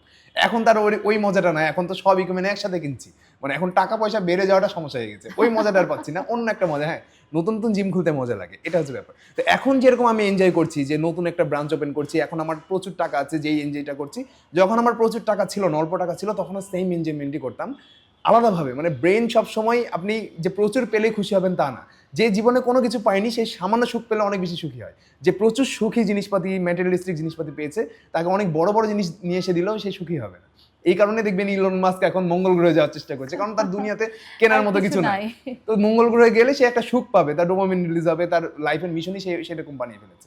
তো স্ট্রাগলটা আসলে কিন্তু আমাদের প্রত্যেকের জীবনে স্ট্রাগল হচ্ছে বর্তমানকে আগে আপনাকে বুঝতে হবে। বর্তমানকে যদি আপনি বুঝে ফেলেন যে বর্তমানে যে অবস্থায় আছি সেটা নিয়ে আমি হ্যাপি, স্যাটিসফাইড, এটা আমি আমার যোগ্যতার কারণে পেয়েছি বা আমার বদ অভ্যাসের কারণে আমি এত খারাপ বর্তমান পেয়েছি, এখন আমি এখান থেকে ইমপ্রুভ করলে আমার ফিউচারটা ভালো কাটবে, এরকম বিলিভ করলে না স্ট্রাগল কমে যায়। আর ওই বিলিফটা আমার ভিতরে প্রথম থেকে ছিল, কারণ আমি প্রচুর বই পড়তাম, ফিলোসফিক্যাল বই বলেন, আর যারা স্ট্রাগল করে করে বড় হয়েছে এদের বইগুলো পড়ার কারণে আমি মেন্টালিটি বুঝে গেছিলাম। 18 বছর বয়সে 40 বছর বয়সের মানুষ কীভাবে চিন্তা করে ওটা বুঝতে পারতাম। এই কারণে আমার ভিতরে কখনো স্ট্রাগল আসেনি। আর আমি শেখাই মানুষকে যে ইন্টারমিডিয়েট পাস করার পরপরই যেন একটু টাকা পয়সা ইনকাম করার চেষ্টা করেন, 4-5 হাজার টাকা হলেও মাসে 1,000 টাকা হলেও ইনকাম করার চেষ্টা করেন, ওটাতে বেস তৈরি হয়। কারণ আমি ওই বলছিলাম না যে আগেকার নিয়ম কি ছিল, আজ থেকে 50 বছর আগে নিয়ম ছিল যে পড়াশোনা করলাম 20টা বছর, পড়াশোনা শেষে একটা প্রফেশনে ঢুকলাম, মানে ওই 20 বছরের পড়াশোনা আমি এই প্রফেশনে লাগাচ্ছি। বর্তমান যুগে ওভাবে চলছে না। বর্তমান যুগে প্রতিনিয়ত নতুন নতুন স্টাডি আসে, প্রতিনিয়ত নতুন নতুন টেকনিক আসে, আপনাকে নিয়মিত পড়াশোনা করতে হবে। আপনি যেই প্রফেশনেই থাকেন, আপনি একটা মুদিখানা দোকানদার হন না কেন, আপনাকে নিয়মিত রিসার্চ করতে হবে যে কোন প্রোডাক্টটা মার্কেটে ভালো চলছে এবং মানুষের লাইফে উপকার আনতে পারে। ওই রকম মুদিখানা দোকানদার যদি আপনি হয়ে যান তাহলে আপনার অনেক উচ্চশিক্ষিত হওয়া লাগবে না, আপনি আপনার এলাকাতে সব থেকে বেশি সেল করতে পারবেন। তা তো অবশ্যই, কিন্তু মানে আপনাকে তার মানে আপনি বলতে চাচ্ছেন যে সারাউন্ডিং থেকে এই ধরনের কথা শুনতে হয় না যে এই প্রফেশনে এসে কি করবা, এখানে তো কোনো ফিউচার নাই, এটা দিয়ে কি হবে, এই না, ধরনের। এটা শুরু করার আগে, শুরু করার পরে কেউ আমাকে কোনো কথা বলেনি, আচ্ছা। শুরু করার আগে বলেছে। তবে আমার কাছে মনে হলো আপনার কথা শুনে যেটা যে আপনি যেটা বললেন না যে গোল ঠিক করা, পারপাস ঠিক করে ফেলা, ফোকাস একদম ওই যে ওই গোলের মধ্যে আমার ফোকাসটা ঠিক রাখা, এটা যখন একটা মানুষ ঠিক রাখতে পারে তখন আসলে বাইরে কে কি বললো সেটা তখন আর, কারণ আমার আসলে বললেও আমার মনে নাই। আর আরেকটা জিনিস হচ্ছে যে আপনার চেহারা দেখে বোঝা যায় যে এই লোকটা কতটা সিরিয়াস, কোন লোকটাকে বলা যাবে যে এটা করে কি করবা। স্বাভাবিকভাবে আমি একটা মানুষ যে তার প্রফেশনের প্রতি প্রচন্ড সিরিয়াস, হতে পারে সেটা আলাদা প্রফেশন, আমি তাকে কোনোভাবেই বলবো না যে তুমি এটা করে কি করবা, কারণ আমি জানি এটাতে সে মাইন্ড করবে। তা আপনার এত বেশি কনসেন্ট্রেশন থাকতে হবে আপনার ক্যারিয়ারের পেছনে, গোলের পেছনে, যে অন্য একজন মানুষ ভয় পাবে আপনাকে দেখে যে ওকে বলবো এটা, যে ওই ক্যারিয়ার করে কি করবে। সে ওই এই কারণে হয়তো অনেকে সাহসও পায়নি আমাকে বলার। সমস্যা হচ্ছে আমরা কনফিউজ থাকি, এটা করবো নাকি ওটা করবো। এখনো আমাদের অনেকে আছে টিমে, যারা ট্রেনার আছে যারা কনফিউজড, আমাদের টিমেও আছে। আর আমি বিলিভ করি যে বাংলাদেশের আনাচে কানাচে এরকম বহু প্রফেশনাল ট্রেনার আছে যারা কনফিউজ যে তারা এইটা নিয়ে ক্যারিয়ার করবে কিনা। সেই কনফিউশনের কারণে সে বড় হতে পারছে না। আপনি যদি কনফিউজ থাকেন, আপনার যদি মনে হয় যে না আমার ব্যাকগ্রাউন্ড সাপোর্ট করছে না আমাকে ট্রেনার হওয়া, তাহলে ওটাকে ছেড়ে দিয়ে অন্য কোনো প্রফেশনে যান। আর আপনি যদি কনফিডেন্ট থাকেন তাহলে এটাই করেন, ধরে নেন যে এটা করে আমি বড়লোক হলে এটাই হব, গরিব হলে মরে গেলে এটা করেই মরে যাবো। এরকম মেন্টালিটি হলে আবার গ্রো হওয়া খুব ইজি। মানে কাইন্ড অফ হচ্ছে ডিলিউশনাল হওয়াটা খুব জরুরি আমার মনে হয়। যে ডিলিউশনাল হলে আমাকে কে কি বললো, আমার এটা আমি আমি আমি হয়তো এখন একেবারে জিরোতে আছি, বাট আমি চিন্তা করছি ওকে ফাইন আমি হচ্ছে একদম নাম্বার 1-এ যাব, আমি টপে যাব। ওটা যখন মাথায় সারাক্ষণ চিন্তা করতে থাকি তখন তো আমাদের ওই প্রসেসটার মধ্যেই আমরা যেতে থাকি। আমরা ব্রেইনেই চিন্তা করে ফেলি, কিন্তু সাকসেস কিন্তু আমরা ব্রেইনেই আগেই ধরে ফেলি। মানে আছে না যে একটা মাইন্ড মাসল কানেকশন বলে, অনেকে স্বপ্নেই দেখে ফেলে যে সে কেমন হবে। তো আপনি আগে থেকে যদি চিন্তা করতে থাকেন, হ্যাঁ আপনাকে চিন্তা করতে হবে যে আপনি সাকসেসফুল হয়ে গেছেন আপনার কোয়ালিটি ওয়াইজ, দুনিয়া আপনাকে রিকগনাইজ করছে না কিন্তু মনে মনে আপনি চিন্তা করছেন, কিন্তু অ্যাট এ টাইম হাম্বলও হতে হবে। মানে সমস্যাটা কি যে আমরা ধরেন যে কিছু সামান্য কিছু অ্যাচিভ করে আমরা মনে করি যে আমরা আরো 10টা মানুষের থেকে অনেক এগিয়ে গেলাম। আসলে এরকম কিছু না। আপনি মারা গেলে দুনিয়ার কিচ্ছু চেঞ্জ হবে না, আপনার জায়গায় আরেকজন চলে আসবে। যে আমি বললাম না যে আমি সুন্দর করে কথা বলতে পারি এই জন্য এখানে ফোকাস করছি, আমি যদি না থাকি, ধরেন আমি কন্টেন্ট বানানো বন্ধ করে দিই, কেউ একজন আমাকে টেক ওভার করে ফেলবে, কালকেই করে ফেলবে টেক ওভার। আমার জন্য যে আটকে থাকবে, নলেজ শেয়ারিং বন্ধ হয়ে থাকবে এরকম না। আমাদের সমস্যা হচ্ছে যে আমরা মনে করি যে আমার কারণে দুনিয়া আটকে আছে। মানে দুনিয়া এত বড় একটা ব্যাপার, বড় বিষয়, এটা কারোর জন্য কোনো কিছুভাবে আটকে থাকে না। আচ্ছা, আমরা আপনাদের এই ফিটনেস প্রফেশন নিয়ে জানলাম, এবার একটু আমরা একদম জিমের ভেতরে একটু আসতে চাই। কারণ ভেতরে তো অনেকে অনেকভাবে নিজেকে ফিট রাখার জন্য অনেক কিছু ইউজ করছে, অনেক এক্সারসাইজ করছে, অনেকে হচ্ছে সাপ্লিমেন্টারি নিচ্ছে। তো আমি একটু জানতে চাই যে এই সাপ্লিমেন্টটা যে নেয় এটা আসলে কি এবং এটা কাদের জন্য নেওয়াটা জরুরি? আচ্ছা, এখন সাপ্লিমেন্ট হচ্ছে মূলত প্রফেশনাল যখন আপনি হচ্ছেন, যখন আপনি চিন্তা করছেন যে আমি একজন প্রফেশনাল ট্রেনার হব, অথবা প্রফেশনাল আমি মডেল, অথবা আমি সাধারণ মানুষের থেকে একটু ডিফারেন্ট লুক চাই, সোজা হিসাব যে আমি কোনো প্রফেশনাল কিছু না কিন্তু আমি সাধারণ মানুষের থেকে একটু আলাদা লুক চাই, তখন আপনার সাপ্লিমেন্টেশনের দরকার হয়। দেখবেন অনেকে স্পোর্টস বাইকে এক্সস্ট লাগায়, অনেকে স্পোর্টস কারে দেখবেন যে দুইটা চেয়ার কমিয়ে দিয়ে ইঞ্জিনের সাইজ বড় করে দেয় যেন একটু দ্রুত দৌড়ায়। সাপ্লিমেন্টেশনটাও সেম, যে আপনি অন্য কোনো একটা জায়গা থেকে পাচ্ছেন না কোনো কিছু, কিন্তু আপনি ধরেন যে স্বাভাবিকভাবে আপনি প্রোটিন, আপনার আমাদের বডিতে চাহিদা হচ্ছে সাধারণ মানুষের 1 কেজি ওজনের বিপরীতে 1 গ্রাম প্রোটিন, 1 কেজি আইডিয়াল ওজনের বিপরীতে, অর্থাৎ আপনার উচ্চতা অনুযায়ী যদি আদর্শ ওজন 50 কেজি হয়, আপনার 50 গ্রাম প্রোটিন লাগবে সারাদিনে। যদি আপনি প্রফেশনাল মডেল হতে চান তাহলে 100 গ্রাম প্রোটিন লাগবে, কারণ তখন মাসল একটু বেশি লাগে বডিতে। অথবা যদি আপনি একদম লিন বডি চান, যেমন অনেকে তো মনে করে যে প্রোটিন খেয়ে হচ্ছে মানুষের খেলে ওজনই বাড়ে, না, প্রোটিন খেলে চর্বিও কমে। ধরুন কেউ চাচ্ছে যে আমি একদম লিন বডি চাই, আমার বডিতে যেন মাসল মাস থাকে এবং চর্বি না থাকে, তাহলে আপনার প্রোটিনের পরিমাণ ডাবল করতে হয়, মানে প্রতি 1 কেজি ওজনের বিরুদ্ধে 2 গ্রাম খেতে হয়। সেটা তো আপনি সাধারণ খাবার থেকে খেতে পারছেন না, ধরেন কথার কথা, কারণ প্রচুর খাবার খাওয়া লাগবে তখন আপনি ওই সাপ্লিমেন্ট নেবেন, যেটা আমরা গাড়িতে আলাদাভাবে ইঞ্জিনের সাইজ বড় করছি, বড় টায়ার লাগাচ্ছি, মানে আরেকটু দ্রুত গর্জিয়াস লুক দেওয়ার জন্য, পুরোটাই আলাদা। মানে বেসিক একটা আমাদের বডি সেম, জেনেটিক ওয়াইজ আমরা পেয়ে গেছি। এটাকে যখন আপনি আরেকটু আকর্ষণীয় করতে চাইবেন, তখনই সাপ্লিমেন্টের প্রয়োজনীয়তা চলে আসে। এই রিজনটা হচ্ছে ন্যাচারাল খাবার থেকে প্রচুর পরিমাণে প্রোটিন নেওয়া সম্ভব হয় না, পেট লোড হয়ে যায়। যেমন ধরেন যে 100 গ্রাম চিকেনে 20 গ্রাম প্রোটিন থাকে, আপনি যদি 100 গ্রাম প্রোটিন চান তাহলে আপনাকে মোটামুটি 500 গ্রাম চিকেন খাওয়া লাগবে। এখন ধরেন যে কেউ আছে যে আরো মাস্কুলার বডি চাই, যা 200 গ্রাম বডি মানে দরকার, প্রোটিন দরকার সারাদিনে, তাকে তো তখন সারাদিনে 1 কেজি মুরগির মাংস খাওয়া লাগবে। কিন্তু 1 কেজি মুরগির মাংস যদি আপনি খান, ওটা প্রসেস করতে গিয়ে তো কিডনিতে অনেক প্রেশার পড়বে। তখন কি করে যে মানুষজন মুরগির পরিমাণটা কমায় দেয়, মুরগির পরিমাণ ধরেন চিকেনের পরিমাণ 500 গ্রামে রাখে, এবং আলাদা যে হচ্ছে আছে প্রোটিন আছে, সেটা প্রোটিন সাপ্লিমেন্ট থেকে নেয়। কারণ 1 স্কুপ প্রোটিনে 25 গ্রাম প্রোটিন থাকে, তখন 50 গ্রাম আপনি 2 স্কুপ খেলে চলে আসলো। ওই ক্ষেত্রে সাপ্লিমেন্টটা কাজে দেয়। আর সাপ্লিমেন্টের কিন্তু কয়েক ধরনের সাপ্লিমেন্ট হয়, একটা হচ্ছে হরমোনাল সাপ্লিমেন্ট, একটা হচ্ছে ফুড সাপ্লিমেন্ট। ফুড সাপ্লিমেন্ট সবসময় ন্যাচারালি হয়। ফুড সাপ্লিমেন্ট কি ন্যাচারাল, যেমন হচ্ছে গুঁড়া দুধ যেটা আমরা দেখি না, ওটা হচ্ছে হ্যাঁ ফ্যাক্টরিতে প্রসেস করা, কিন্তু ন্যাচারাল ইনগ্রিডিয়েন্ট দিয়ে তৈরি করা। ফুড সাপ্লিমেন্টও সেম, ওই ন্যাচারাল ইনগ্রিডিয়েন্ট যেগুলো আছে সেগুলো দিয়ে তৈরি করা। যেমন বাচ্চাদেরকে আমরা ফর্মুলা মিল্ক দেই না, যেই বাচ্চাটা মায়ের দুধ পান করছে না বা পান করতে পারছে না, মায়ের বুকে দুধ কম হয়, সেই বাচ্চাকে ফর্মুলা মিল্ক পান করে অনেকে। তো যেই লোকটা প্রোটিনের চাহিদা পূরণ করতে পারছে না, কিন্তু প্রফেশনের খাতিরে তার এত বেশি প্রোটিন লাগবে, ধরেন হচ্ছে ক্রিকেটার, ফুটবলার, একটা বডি বিল্ডার বা পাওয়ার লিফটার বা রেসলার, যেই হোক, যার প্রফেশনের খাতিরে তার এতগুলো প্রোটিন লাগবে, সেই লোকটা তখন ওই সাপ্লিমেন্টটা ইউজ করবে, ওটাতে ব্যাকআপের জন্য সব। তবে প্রফেশনালরাও বলে যে আমি ন্যাচারাল ফুড থেকে যতটা পারবো ততটাই চেষ্টা করবো। কোনো একদিন যদি আমার ল্যাকিংস হয়, শুধু ওই দিন সাপ্লিমেন্ট খাবো, এটাতে ডিসিপ্লিন তৈরি হয়। ধরেন যে ব্যক্তিটা চিকেন খাচ্ছে, ফিশ খাচ্ছে, সে স্বাভাবিকভাবে আনহেলদি ফুড খাওয়ার জায়গা কম পাবে। কিন্তু যে ব্যক্তিটা ধরেন চিকেন, ফিশ, মাছ, মাংস এগুলোতে ফোকাস করছে না, যে সাপ্লিমেন্টে ফোকাস করছে, সে ব্যক্তিটা কী করবে, সাপ্লিমেন্টটা খুব দ্রুত ডিজলভ হয়ে যায় পেটের ভিতরে। আপনি 1 স্কুপ হুয়ে প্রোটিন পানিতে মিশিয়ে যদি পান করে ফেলেন, আপনার পেট ভরবে না। কিন্তু 25 গ্রাম প্রোটিন যদি আপনি মুরগির মাংস থেকে খেতে যেতেন, তাহলে কিন্তু আপনার পেটটা ভরে যেত। তো আপনি সাপ্লিমেন্ট থেকে খেলেন, পেট ভরলো না, তখন আপনি কী করবেন, অন্য একটা খাবার খাবেন যেটা আপনাকে ফিটনেস থেকে দূরে নিয়ে যাবে। এই কারণে সাপ্লিমেন্ট থেকে ফোকাস সরিয়ে সবাইকে বলা হয় হচ্ছে ন্যাচারাল ফুডে বেশি ফোকাস করতে। সাপ্লিমেন্ট হচ্ছে কোনো একদিন ট্যুরে গেছেন, কোনো একটা প্রফেশন আছে, কোনো একটা কম্পিটিশন আছে, যার কারণে আপনার আগামী 3 মাস প্রচুর পরিমাণে প্রোটিন খাওয়া লাগবে, ক্রিয়েটিন খাওয়া লাগবে, ওই 3টা মাস বা 4টা মাস বা ওই ট্যুরের সময় আপনি সাপ্লিমেন্ট ইউজ করেন। ব্যক্তিগতভাবে আমি সেটাই করি। যেমন আমি হচ্ছে নর্মালি যখন আমার বাসাতে থাকি, তখন আমি সাপ্লিমেন্ট ইউজ করি না। আমার একটা 5 পাউন্ডের ওয়ে প্রোটিন আমার 2-3 মাস চলে যায়। কীভাবে? রিজনটা হচ্ছে যখন ট্যুরে যাই তখন 2-3 স্কুপ নিয়ে আসি, যে বা হচ্ছে একটা কোটাতে করে কিছু প্রোটিন নিয়ে আসি, যে কয়দিন আমি খেতে পারবো না বাসায় রান্না করে, ওই কয়দিন আমি এই ওয়ে প্রোটিনটা খেয়ে আমার প্রোটিনের চাহিদা পূরণ করবো। এইভাবে করলে লাইফে ডিসিপ্লিন থাকে এবং প্রোটিনের চাহিদাও পূরণ করা যায়। তার মানে এটা তো হচ্ছে আমার কতটুকু লাগবে, আপনি যেটা বললেন যে যখন আমার ঘাটতি পড়বে বা আমি ট্যুরে যাব বা আমার কোনো হয়তো বা প্রোগ্রাম আছে, মানে এটা আমার কম্পিটিশন আছে বা কিছু একটা আছে, তার মানে যারা এই দিকে যাচ্ছে তাদের এটার জন্য আলাদা একটা ট্রেন আপ, একটা কি বলবো এটাকে, অ্যাডভাইসও দরকার হয়। ভালো একজন ট্রেনারের একজন অ্যাডভাইস দরকার যে হ্যাঁ তোমার এটা লাগবে। মানে আমি নিজে কিন্তু এটা আন্দাজ করতে পারার কথা না, যদি আমি ভুল না করি। ওটাই। আর একটা জিনিস হচ্ছে, অনেকে মনে করে পুরাতন হলে সাপ্লিমেন্ট দরকার হয় না, নতুন পুরাতনের উপর ডিপেন্ড করে না। মানে আপনি অনেক পুরাতন জিম করছেন, 3-4 বছর ধরে জিম করছেন, তারপরে সাপ্লিমেন্ট নেবেন, ব্যাপারটা ওরকম না। প্রথম দিন থেকে সাপ্লিমেন্ট নেওয়া যাবে যদি ওই ব্যক্তিটা প্রোটিনের চাহিদা পূরণ না করতে পারে। এটা কিভাবে আপনারা আইডেন্টিফাই করেন? ধরেন সে ব্যক্তি মেসে থাকে, তাকে আমরা জিজ্ঞেস করতে হবে যে তুমি কি কি খাও সারাদিন।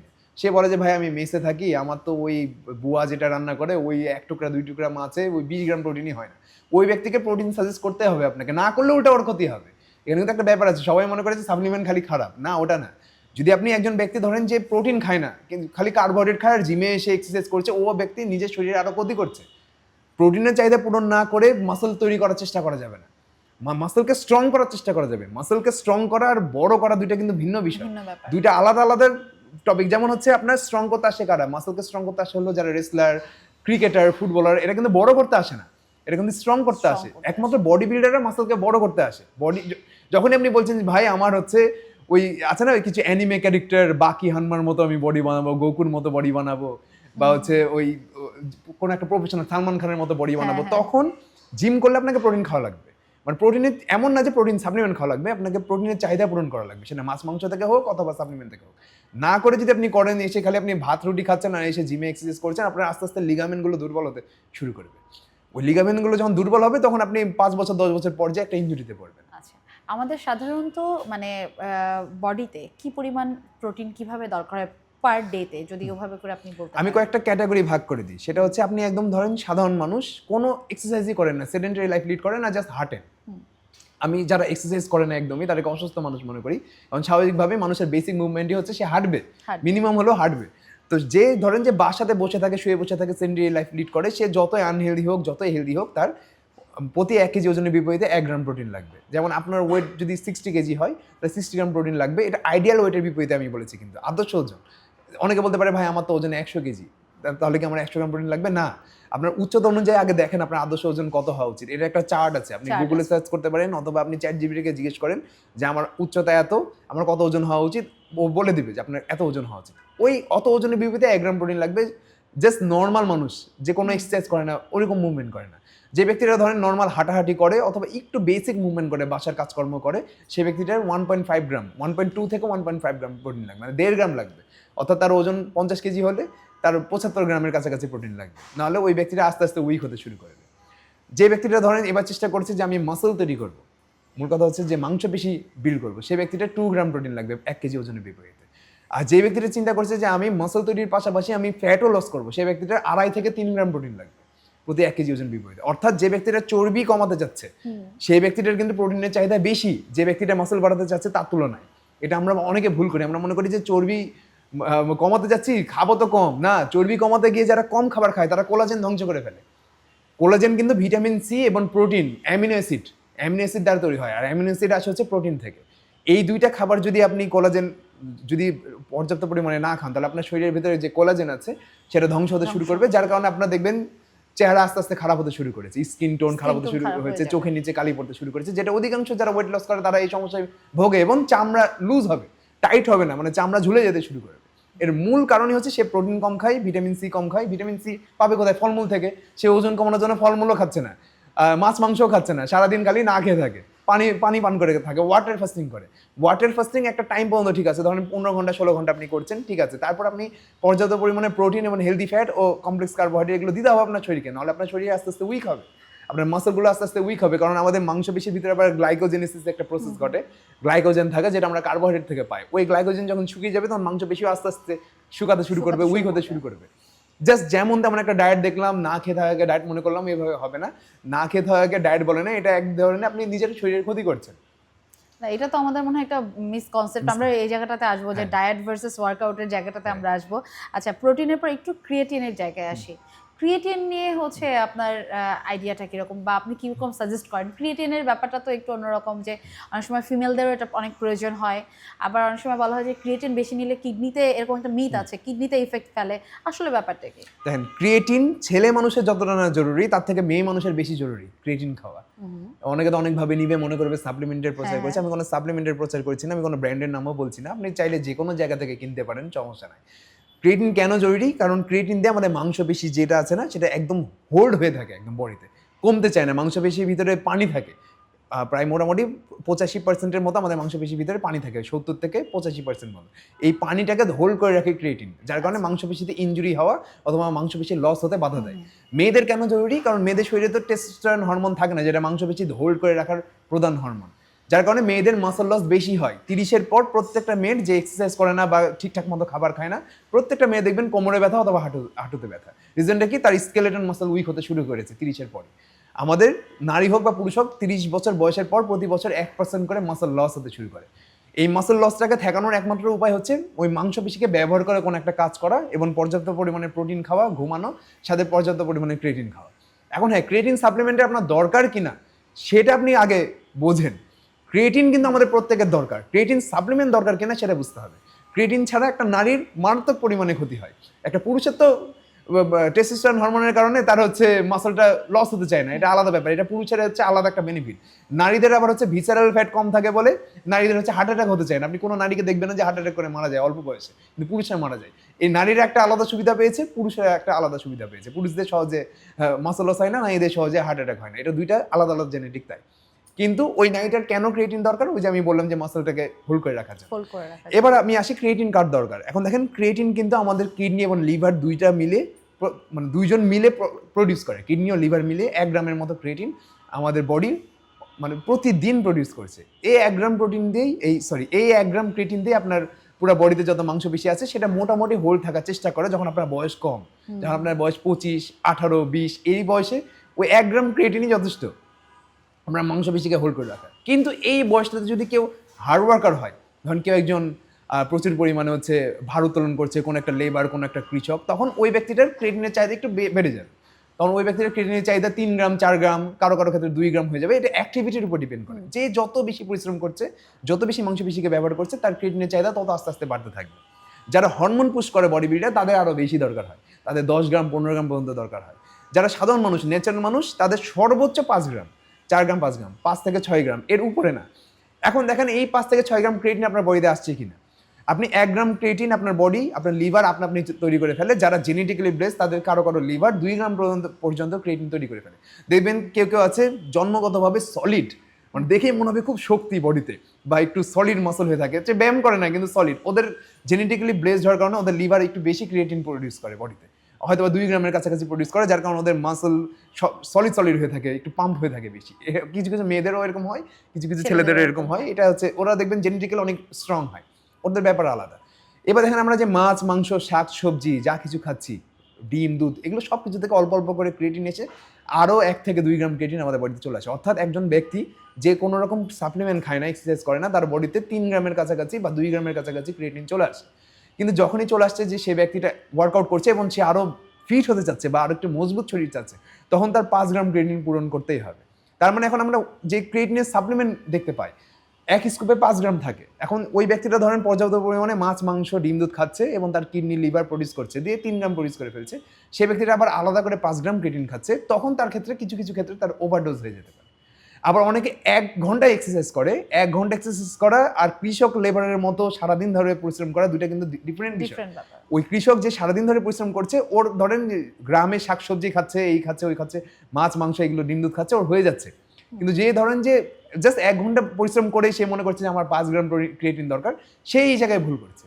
তার বডিতে তখন এক্সট্রা ওয়াটার হোল্ড করবে, তার কিডনিতে তখন এক্সট্রাভাবে প্রেশার পড়তে পারে, কিন্তু পড়বে না যদি ওই ব্যক্তিটা জেনেটিক্যালি ব্লেসড হয় এবং সে 1 ঘন্টা যে এক্সারসাইজ করছে, এই 1 ঘন্টা এক্সারসাইজ একদম কড়াভাবে করছে, অর্থাৎ সেখানে সে কোনো ফাঁক ফকর রাখছে না এবং খুব ভালো মতো এক্সারসাইজ করছে। সেক্ষেত্রে আবার সে যখন আলাদা করে 5 গ্রাম ক্রিয়েটিন খাচ্ছে, তখন তার বডিতে বিন্দু পরিমাণ ইম্প্যাক্ট পড়বে না, তখন তার বডি আরো গ্রো করবে, আরো সুন্দর মতো গ্রো করবে। তার মানে ক্রিয়েটিন ব্যাপারটা, ক্রিয়েটিন বলি, প্রোটিন বলি, ব্যাপারগুলো হচ্ছে সম্পূর্ণ আমার কতটুকু প্রয়োজন এবং এইটা আগে নির্ণয় করাটা খুব জরুরি। তো ক্রিয়েটিন প্রোটিনের পর আমি একটু স্টেরয়েডের দিকে আসছি। না, আমি ক্রিয়েটিনের আরেকটু কিছু ডিটেইলসে কথা বলি। এখন দেখেন অনেকে মনে করে যে ক্রিয়েটিন তো ভাই অনেকে মনে হয় শুয়োরের মাংস দিয়ে তৈরি করে, বিদেশি যেগুলো কোম্পানি আছে, গরুর মাংস দিয়ে তৈরি করে, অনেকে মনে করে যারা হচ্ছে আপনার ইয়ে করে যে ভেজিটেরিয়ান আছে বা যারা হিন্দু আছে, অনেকে গরুর মাংস খান না, মুসলমান যারা আছে তারা শুকরের মাংস খান না। তো এই যে ব্যাপারগুলো অনেকের ধারণা থাকে যে ক্রিয়েটিন মনে হয় এইভাবে বিভিন্ন মাংস থেকে এক্সট্রাক্ট করে বের করা হয়, যেহেতু মাংসতে ক্রিয়েটিন থাকে। তো অনেকে আবার এটাও বলে যে ভাই মাছ মাংস যেহেতু খাচ্ছি, তো মাছ মাংস থেকে তো আমাদের যথেষ্ট ক্রিয়েটিন চলে আসছে। না, আপনার 1 কেজি গরুর মাংসে 5 গ্রামের মতো ক্রিয়েটিন থাকে। তো 1 কেজি গরুর মাংস তো আপনি সারাদিনে খান না, কিন্তু আপনার বডি, ধরেন আপনি বডি বিল্ডিং করছেন, আপনার বডির দরকার হচ্ছে 5 গ্রাম ক্রিয়েটিন, তখন হয়ে যায় ক্রিয়েটিন সাপ্লিমেন্টের প্রয়োজন। সাধারণ মানুষের ক্ষেত্রে কিন্তু ও 100 গ্রাম মাংস খাচ্ছে বা হচ্ছে শাকসবজি খাচ্ছে, হয়ে যাচ্ছে কিন্তু তার 2-3 গ্রাম ক্রিয়েটিন, তার কিন্তু দরকার নেই আলাদা ক্রিয়েটিন সাপ্লিমেন্ট খাওয়া। আমাদের আদি পুরুষরা কেউই ক্রিয়েটিন সাপ্লিমেন্ট আগে থেকে খেত না, যারা বডি বিল্ডিং করতো না।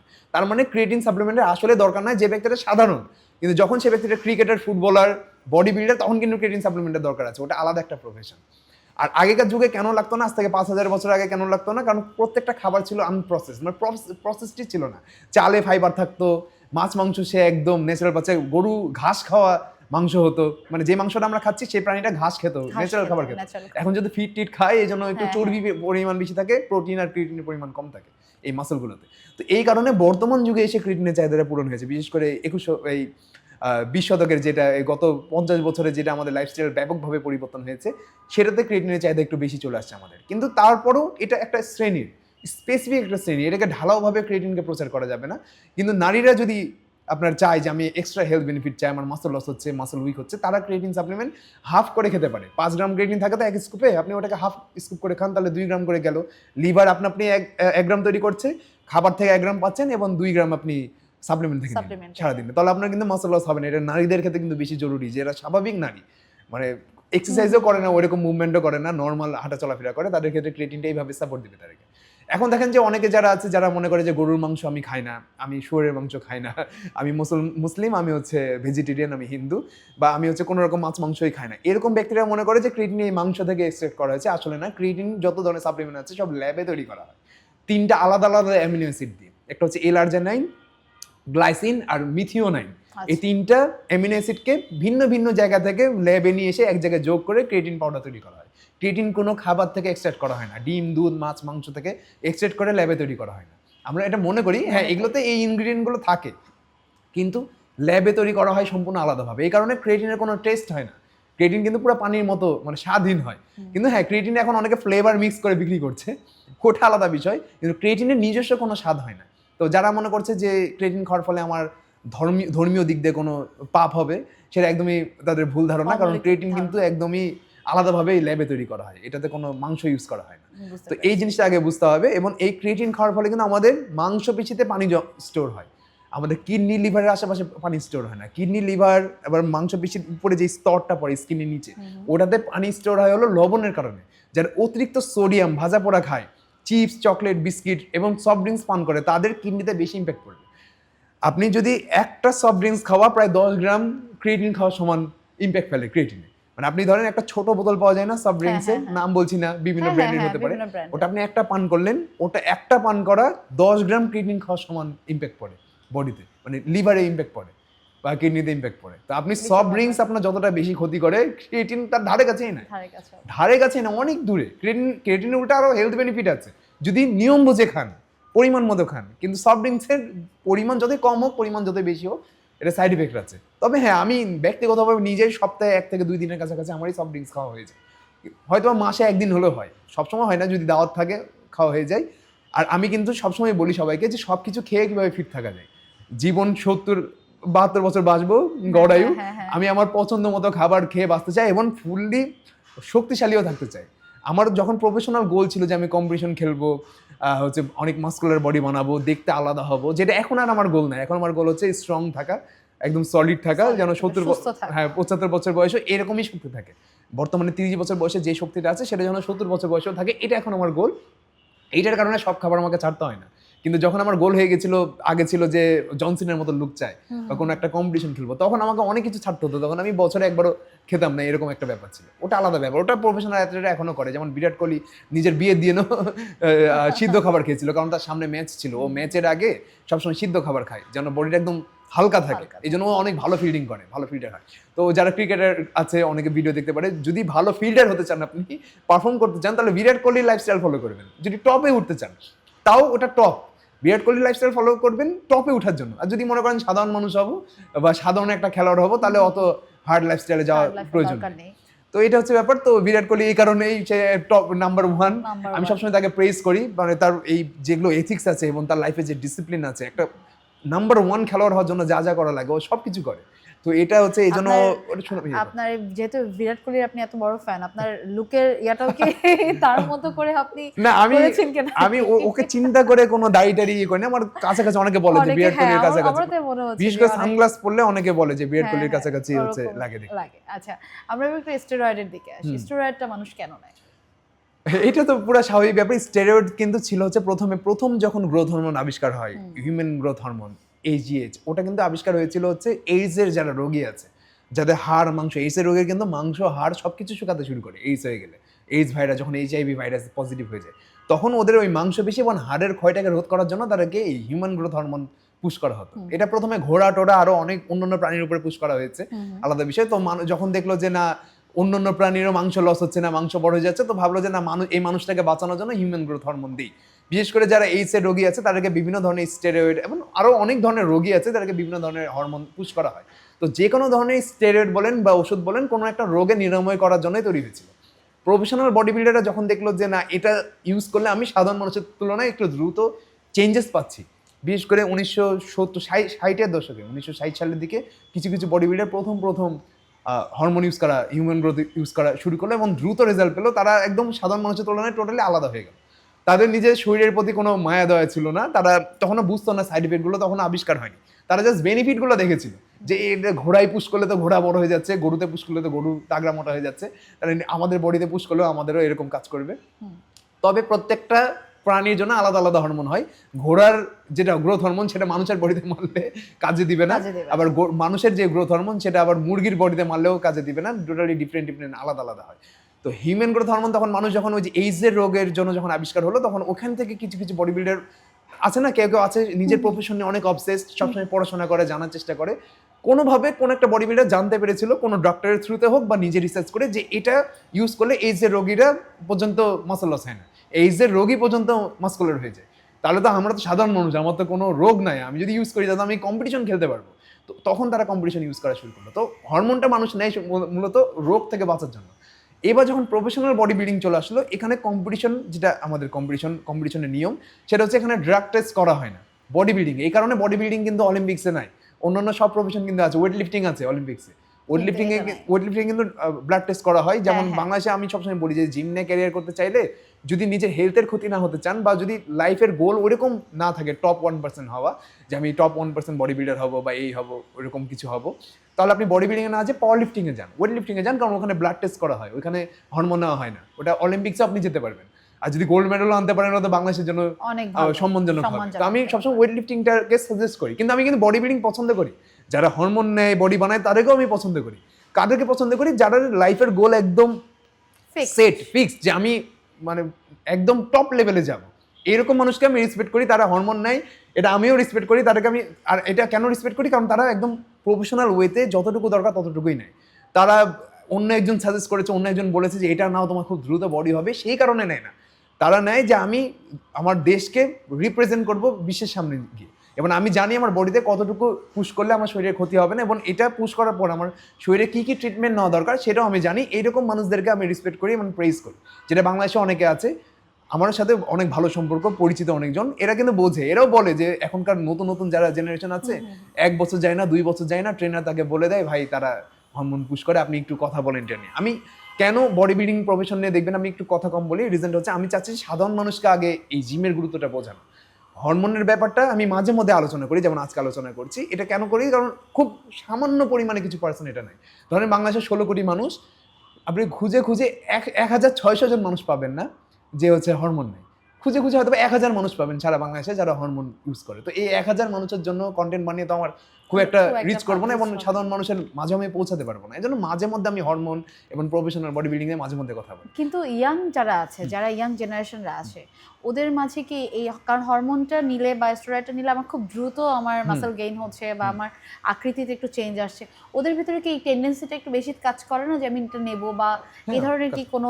হ্যাঁ, এটা স্বাভাবিকভাবে। ধরেন আপনি একজনের অনেক বড় ফ্যান, কেউ আপনাকে বললো যে তুমি এর মতো বডি বানাতে পারবা, তোমার 6 মাস টাইম লাগবে, এই প্রোডাক্টগুলো ইউজ করো। এবং সেই প্রোডাক্টগুলো যে হরমোন, সেটা কিন্তু অনেকে বলে না। আমাদের কাছে কিন্তু অনেক মেসেজেস আসে, মানে আমি তো পার্সোনাল ট্রেনিং দেই না, আমাদের টিমের ট্রেনার আছে, তাদের কাছে আমি হ্যান্ড ওভার করে দিই যে আপনারা ওনার কাছে করেন। যেমন আমাদের ইয়েতে গ্র্যাজুয়েশন কমপ্লিট করা একজন রাজশাহী ইউনিভার্সিটি থেকে গ্র্যাজুয়েশন কমপ্লিট করেছি স্পোর্টস সায়েন্সের উপরে, সে হরমোন নিয়েও বিভিন্ন কোর্সগুলো করেছে, কমপ্লিট করেছে, তার কাছে আমি সাজেস্ট করি, আমাদের টিমের সিনিয়র ট্রেনার সে। কারণ আমার ভালো লাগে হচ্ছে জিম তৈরি করতে, বিজনেস করতে এবং কন্টেন্ট ক্রিয়েশন করতে। তো তারা বলে যে ভাই আমাকে ট্রেনার এই প্রোডাক্টটা দিয়েছিল, বলেছিল এটা ইউজ করো, তোমার ভালো রেজাল্ট আসবে, ইউজ করার পর আমার এরকম প্রবলেম হয়েছে, এটা কি করবো? আমি বলি যে আপনি একটু সার্চ করবেন না যে প্রোডাক্ট আপনাকে দিল ওটা কি। একবারে সিরিয়াসলি ওগুলোতে সেক্সুয়াল প্রবলেম হবে, গাইনোকমাস্টিয়া যেটা হয়, চেস্টের নিপল বড় হয়ে যায় ছেলেদের, ওই প্রবলেম হবে। কারো ধরেন যে চেহারা খারাপ হয়ে যাবে, কিডনির ক্ষতি হবে, এইরকম প্রোডাক্টগুলো তাদেরকে সাজেস্ট করা হয়। বুঝতে পেরেছেন? আর এবং সেটা তাদেরকে বলাও হয় না কি পরিমাণ। দেখা গেল পরিমাণ হয়তো বা বলা হয়, কিন্তু বলা হয় না যে এর থেকে বেশি পরিমাণে গেলে তো আপনার কি ক্ষতি হবে। স্বাভাবিকভাবে কি হয় জানেন, হরমোনেরও কিন্তু একটা রেজিস্ট্যান্স ক্যাপাবিলিটি আছে। মানে হরমোন আপনি ধরেন যে 1 mg 1 মিলিগ্রাম হিসেবে, মানে এমজি হিসেবটা বুঝবে, 1 mg আপনি পুশ করলেন সপ্তাহে একবার, 1 mg পুশ করলে আপনার 2-3 মাস কিন্তু যেই লেভেলে বডি বাড়বে, 2-3 মাস যখন হয়ে যাবে তখন ওই 1 mg-তে কিন্তু আর ওই লেভেলে বডি বাড়বে না, গ্রোথ হবে না, এক জায়গায় আটকে যাবে। তখন ওই ব্যক্তিটা মনে করে যে আমি 1 mg থেকে তার 1.5 mg-তে যাই, 2 mg-তে যাই, 3 mg-তে যাই, তাহলে তো আমার আরো গ্রোথ হবে। কিন্তু সে এটা বুঝছে না যে তার কিডনির ক্যাপাবিলিটি হচ্ছে 1 mg নেওয়া। 1 mg-র বেশি যদি সে নেয় তাহলে কিডনি প্রসেস করতে পারবে না, তখন কিডনিতে ইনফেকশন হবে বা কিডনি আস্তে আস্তে ক্ষতিগ্রস্ত হবে বা লিভার আস্তে আস্তে ক্ষতিগ্রস্ত হবে। এটা তো সেই ব্যক্তিটা বুঝতে পারে না, তার কারণ তাকে কেউ বলেনি, সে এরকম কোনো নলেজ পায়নি, সে কোনো প্রফেশনাল ডাক্তারের আন্ডারে এটা করেনি। তখন সে কি করে, নিজে নিজে বাড়ানোর চেষ্টা করে। এটা করতে গিয়ে অধিকাংশ, আমি বিভিন্ন কম্পিটিশনগুলো কিন্তু অ্যাটেন্ড করি, বাংলাদেশে যে কম্পিটিশনগুলো হয় দেখতে যাই, অধিকাংশ ছোট ছোট ছেলেদের গাইনোকমাস্টিয়া হয়ে গেছে। এটা অস্বাভাবিক। গাইনোকমাস্টিয়া হওয়া তখনই সম্ভব যখন একজন ব্যক্তি ওভারডোজ করবে। আপনি অলিম্পিয়াতে দেখবেন, নাম অনেকে যারা হরমোন নিয়ে কথা শুনছে, ক্রিস বামস্টেডের কথা আপনারা অনেকে চিনবেন, সেই ব্যক্তিটার গাইনোকমাস্টিয়া নেই। অলিম্পিয়াতে 7 বার চ্যাম্পিয়ন হয়েছে, 6 বার মিস্টার অলিম্পিয়া হয়েছে। এই ব্যক্তিটার চেস্টের নিপেল বড় হয়নি, গাইনোকমাস্টিয়া হয়নি, এই ব্যক্তিটার কোনো শারীরিক ক্ষতি হয়নি, এই ব্যক্তিটা একদম সুঠাম দেহের অধিকারী আছে এবং সে ব্যক্তিটা বাচ্চার বাবাও হয়েছে। 7 বার চ্যাম্পিয়ন হয় একজন ব্যক্তি যার মাসকুলার, যার ওজন 127 কেজি, মানে অফ সিজনে 127 কেজি, অন স্টেজে হয়তো 120 কেজি নিচে থাকে। এত বড় একটা বডি বিল্ডারের কোনো সাইড এফেক্ট হয়নি। কিন্তু আপনারা একটা স্বাভাবিক একটা মানুষ যার ওজন 60-70 কেজি, আপনারা সাইড এফেক্ট নিয়ে বসে আছেন। তার মানে কোথাও ভুল হচ্ছে। ওই ব্যক্তিটা কি করছে, কোন একটা প্রফেশনাল ট্রেনারের আন্ডারে করছে বা কোন একটা প্রফেশনাল কোচের আন্ডারে, ডক্টরের আন্ডারে করছে, এবং সে জানে যে লিভার কতটুকু নিতে পারবে, সে প্রতিদিন চেক আপ করাচ্ছে। আর আপনি কোনো চেক আপ না করে একটা ট্রেনার আপনাকে বলে দিয়েছে, আপনি মাত্রা না বুঝে ইউজ করছেন এবং তারপরে সাইড এফেক্ট পাচ্ছেন। আমি সবসময় অবাক হয়ে যাই। আমি কিন্তু নিজে হরমোন ইউজ করেছি। কিভাবে ইউজ করেছি, আমি ওই প্রফেশনাল অ্যাথলেট যারা, ট্রেনার যারা, প্রফেশনাল কোচ যারা, তারা কিভাবে নেয়, তারা নেওয়ার পর তাদের এক্সপিরিয়েন্স কিন্তু শেয়ার করে, বিভিন্ন ব্লগ তৈরি করে, ভিডিও তৈরি করে, রিসার্চ পেপার তৈরি করে। ওই রিসার্চ পেপার থেকে আমি মাত্রাগুলো বুঝে বুঝে নিজের বডিতে কিন্তু আমি নিজেও ইম্প্যাক্ট পুশ করেছিলাম। তারপরে আমার বডিতে এখন কোনো সাইড এফেক্টও হয়নি। কোনো সাইড এফেক্ট যেটা হয়েছিল সেটাকে আমি রিকভারও করে ফেলেছি। হ্যাঁ, 99% হয়েছে, 100% হয়নি। হরমোন নিলে আপনার 100% আপনি যাবেন না, 95-98% আপনি যেতে পারবেন, আবার ব্যাক যেতে পারবেন। আপনি কখনোই 100% মানে একদম স্বাস্থ্য ফিরে পাবেন না, ব্যাক পাবেন না, মানে যেটা ইন্টারনাল বডি যে ক্ষতিটা হয়। তো এটা বুঝতে হবে, এটা কখন হয়েছে, যখন প্রচণ্ড পরিমাণে নলেজ আপনি গেইন করেছেন, কোনো প্রফেশনাল ট্রেনার হায়ার করেছেন, টাকা পয়সা খরচ করেছেন, তখন আপনি আবার ব্যাক যেতে পারবেন আপনার ন্যাচারাল হেলথে। আর যে ব্যক্তিটা ধরেন যে এখনো কেবল শিখছে, নতুন একজন ব্যক্তি যার কোনো নলেজ নাই, সে পড়াশোনাও ঠিকঠাক মতো করেনি, এরকম একটা ব্যক্তিকে তো মানুষ ঠগিয়ে দিবেই। আর বাংলাদেশের প্রফেশনালরা তো ঠগায় সবার তো ইন্টেনশন ঠিক থাকে না। প্রফেশনাল মানুষ মানে আপনি যাবেন যে ঠগিয়ে দিবে আপনাকে, আপনার কাছে সেল করবে, আপনাকে এমন এমন প্রোডাক্ট দিবে, আপনি প্রোডাক্ট থেকে বেরিয়ে হতে পারবেন না। তো এই জিনিসটা হচ্ছে সমস্যা। আর আমরা সবসময় বলি যে আপনি যদি আপনার ক্যারিয়ার করার ইচ্ছে থাকে, আমি যে ট্রেনারের কথা বললাম, যার কাছে আমি সাজেস্ট করি, সে টুকটাক কম্পিটিশনে পার্টিসিপেট করেছে হরমোন না নিয়ে, হরমোন নেয়নি বলে সে প্লেসও পায়নি, কিন্তু তার মানে ইচ্ছা ছিল কম্পিটিশনে পার্টিসিপেট করার। সে পাওয়ার লিফটিংয়ে পার্টিসিপেট করেছে, যেগুলো রিজিনাল খেলা, ন্যাশনালে পার্টিসিপেট করেনি। সেই ব্যক্তিটা 2.5 লাখ থেকে 3 লাখের কাছাকাছি আয় করে মাসে। আপনি তার নাম চাইলে বলে দিতে পারেন, কারণ আমাদের পডকাস্ট যারা শুনবে তারা অনেকে যদি তার কাছে রিচ করতে যদি পারে, অনেকের হয়তো এটা। তার নাম হচ্ছে ইউসুফ আলী নাইম। সে রাজশাহী ইউনিভার্সিটি থেকে স্পোর্টস সায়েন্সে গ্র্যাজুয়েশন কমপ্লিট করেছে এবং এর পাশাপাশি সে অনেকগুলো সার্টিফাইড কোর্সগুলো কমপ্লিট করেছে, যেগুলো পরবর্তীতে তার লাইফের গোল ছিল বিসিএস ক্যাডার হওয়া।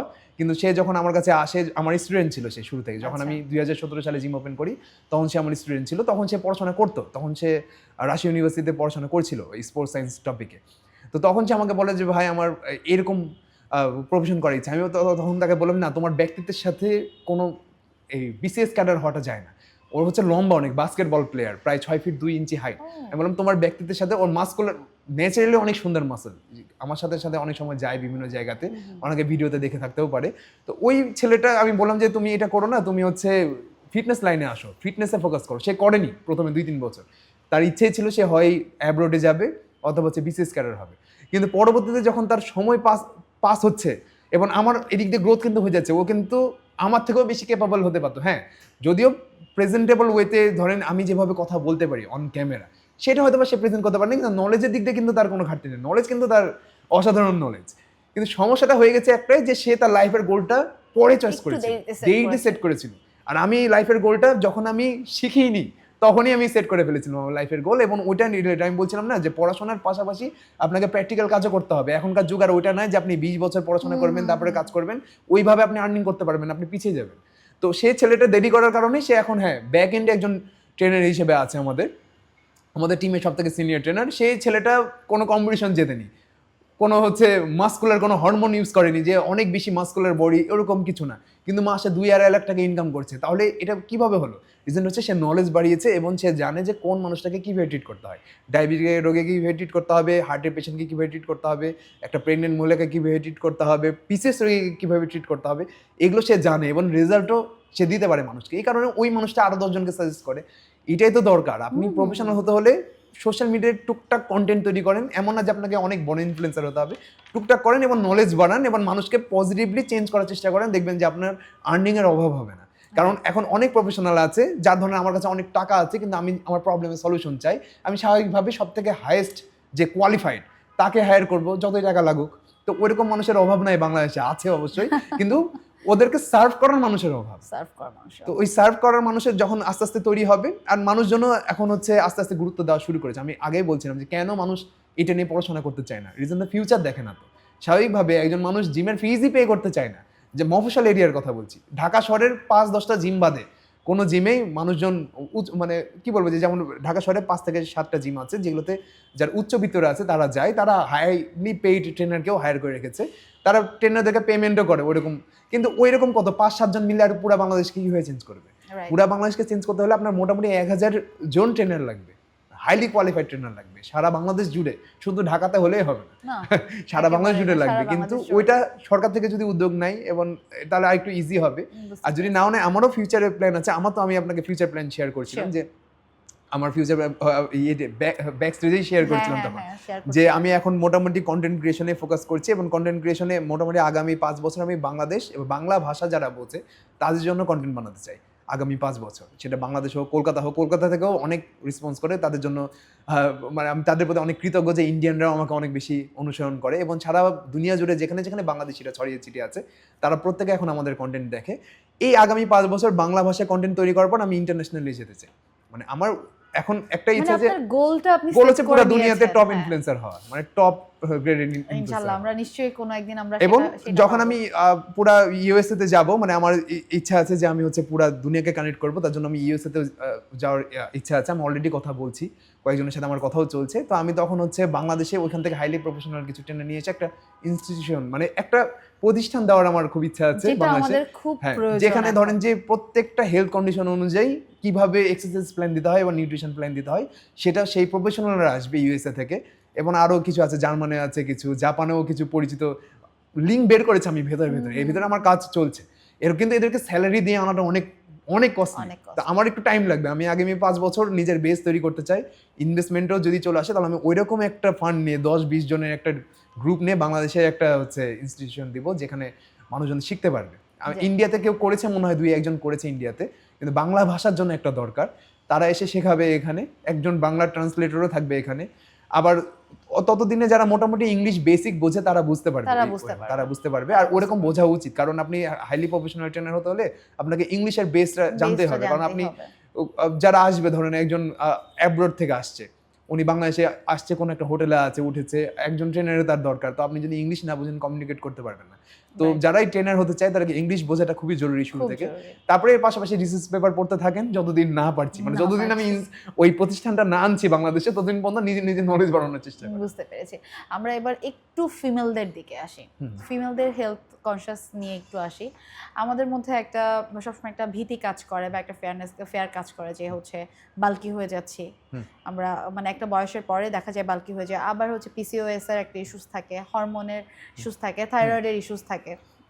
এই ব্যাপারগুলোকে জিমের সাথে বা স্ট্রেংথ গেইনের সাথে আপনি এগুলোকে কিভাবে কানেক্ট করেন বা কিভাবে আপনি সাজেস্ট করেন? আচ্ছা, অধিকাংশ যেটা হরমোনাল প্রবলেম হয় সেটা হয় স্ট্রেস থেকে। ছোট বাচ্চা থেকে শুরু করে কি হয় যে আমাদের প্যারেন্টিং থেকে শুরু হয় স্ট্রেস আসা লাইফে।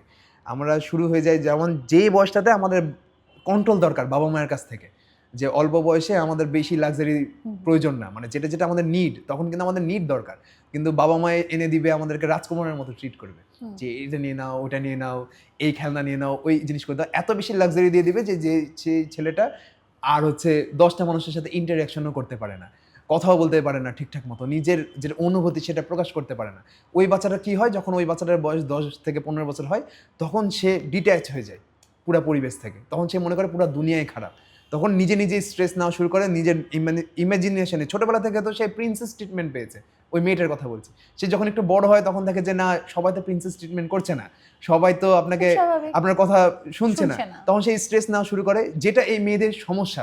বিশেষ করে মেয়েদের কিন্তু অধিকাংশ সমস্যা হচ্ছে তাদের মাইন্ডে। এটা কিন্তু এই জন্য অনেকে বলে যে মেয়েদের মন বোঝা খুবই কঠিন, যদি আপনি একজন নারী।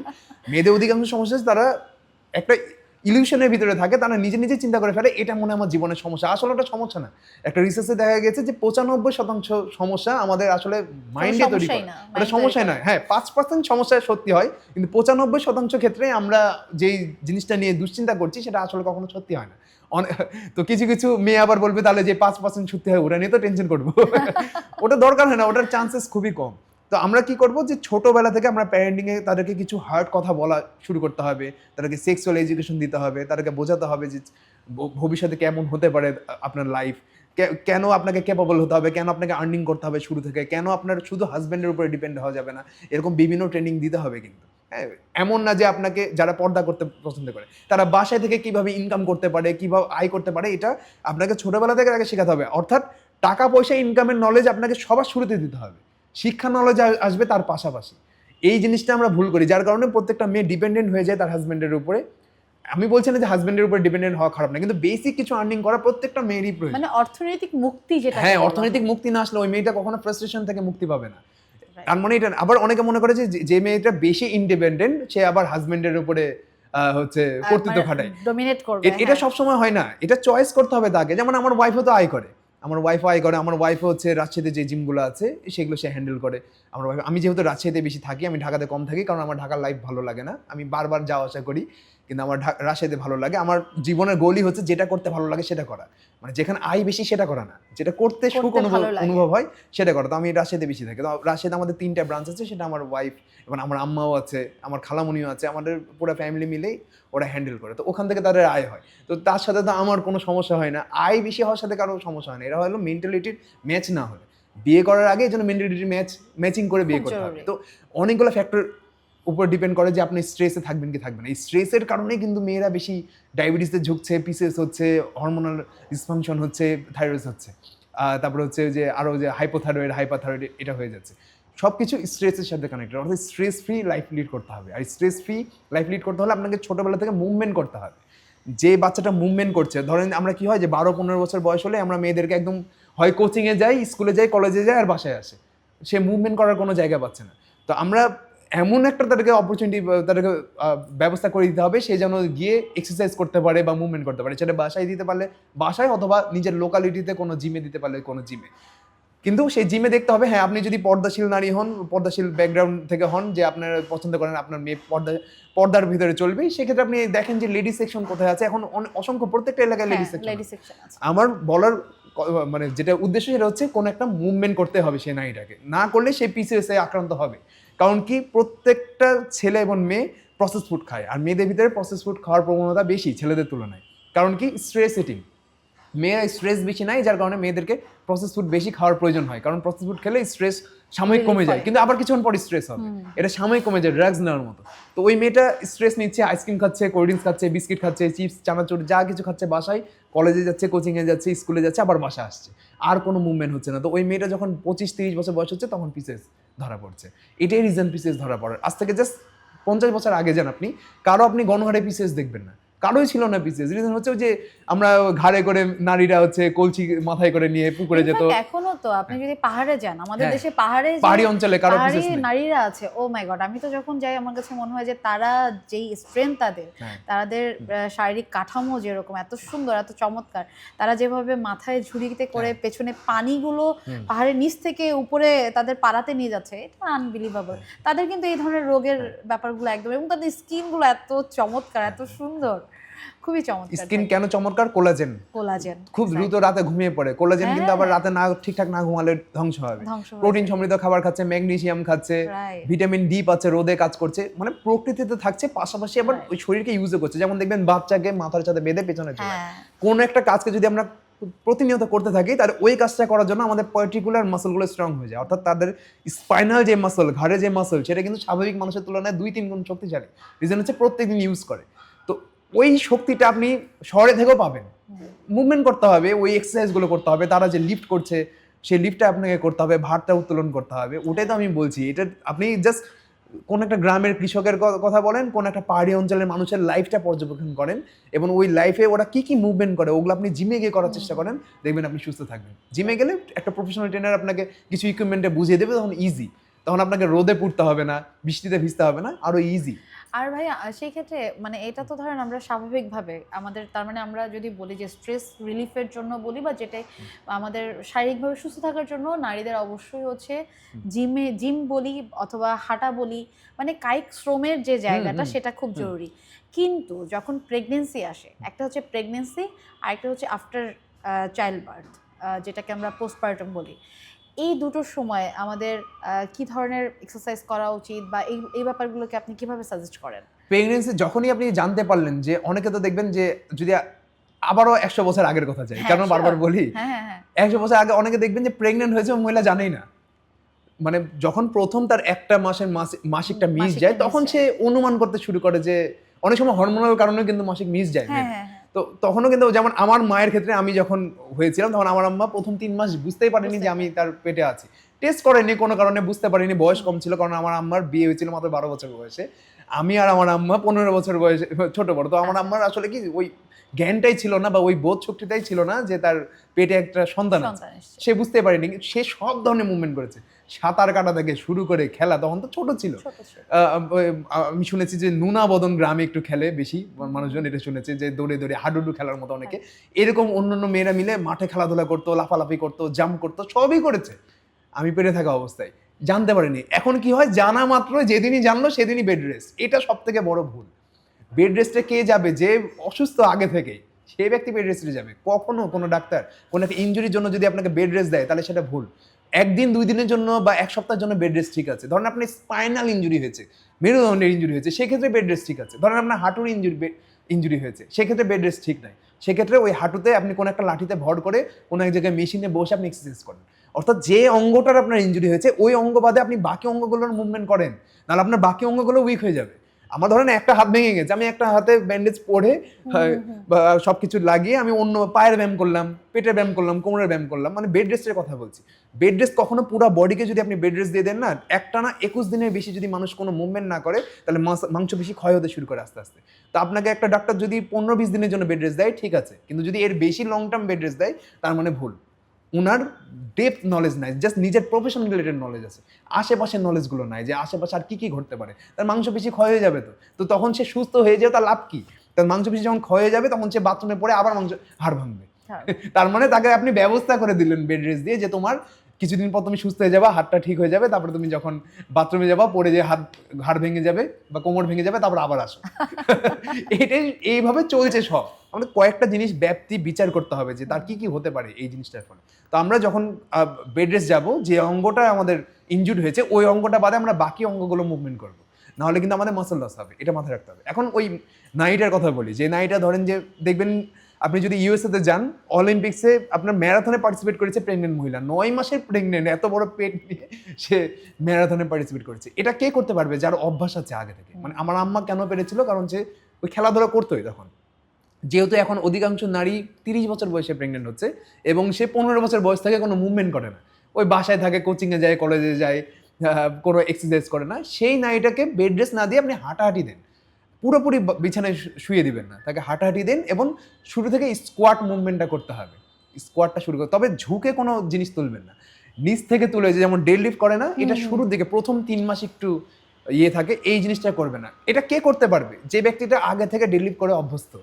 ধরেন একজন অ্যাথলেট, যেমন আমার ওয়াইফ, ধরেন যে যখন প্রেগনেন্ট হয়েছিল, আমার বাচ্চার বয়স এখন 17 মাস, তো তাকে আমরা ডেড লিফট থেকে শুরু করে সব ধরনের মুভমেন্ট সে করেছে। রিসেন্টলি কি সে প্রেগনেন্ট হওয়ার আগেও এই মুভমেন্ট করছে। অর্থাৎ আপনার অভ্যাস আছে ধরেন সব ধরনের এক্সারসাইজ করার, আপনি কিচ্ছু হবে না। আপনি ধরেন 100 কেজি লিফট করতে পারেন, প্রেগনেন্ট হওয়ার পরের দিন আপনি 100 কেজি লিফট করতে পারবেন। কিন্তু যে নারীটা ধরেন অভ্যাস নাই, সেই নারীটা স্বাভাবিক এক্সারসাইজ করবে, মানে নর্মাল হাঁটাহাঁটি করবে এবং সে স্ট্রেচিং ইয়োগা টাইপের এক্সারসাইজ করবে যেন ফ্লেক্সিবিলিটি বাড়ে। দুইটার কিন্তু আলাদা আলাদা প্ল্যান। কিন্তু আমি সাজেস্ট করবো প্রত্যেকটা নারী যে চাচ্ছে যে সে বিয়ে করবে সামনে, সে যেন স্ট্রেংথ ট্রেনিং শুরু করে। কারণ স্ট্রেংথ ট্রেনিং শুরু করলে, বিশেষ করে লোয়ার বডির যে এক্সারসাইজগুলো আছে এগুলো শুরু করলে বাচ্চা যখন জন্ম নিবে, যারা হচ্ছে নর্মাল ডেলিভারি পছন্দ করেন বা করাতে চান, আর এটা হওয়া উচিত। নর্মাল ডেলিভারি হলে বাচ্চার ব্যাকটেরিয়ার সাথে ভাইরাসের সাথে যুদ্ধ করার ক্ষমতা বাড়ে যখন নর্মাল ডেলিভারি হয়।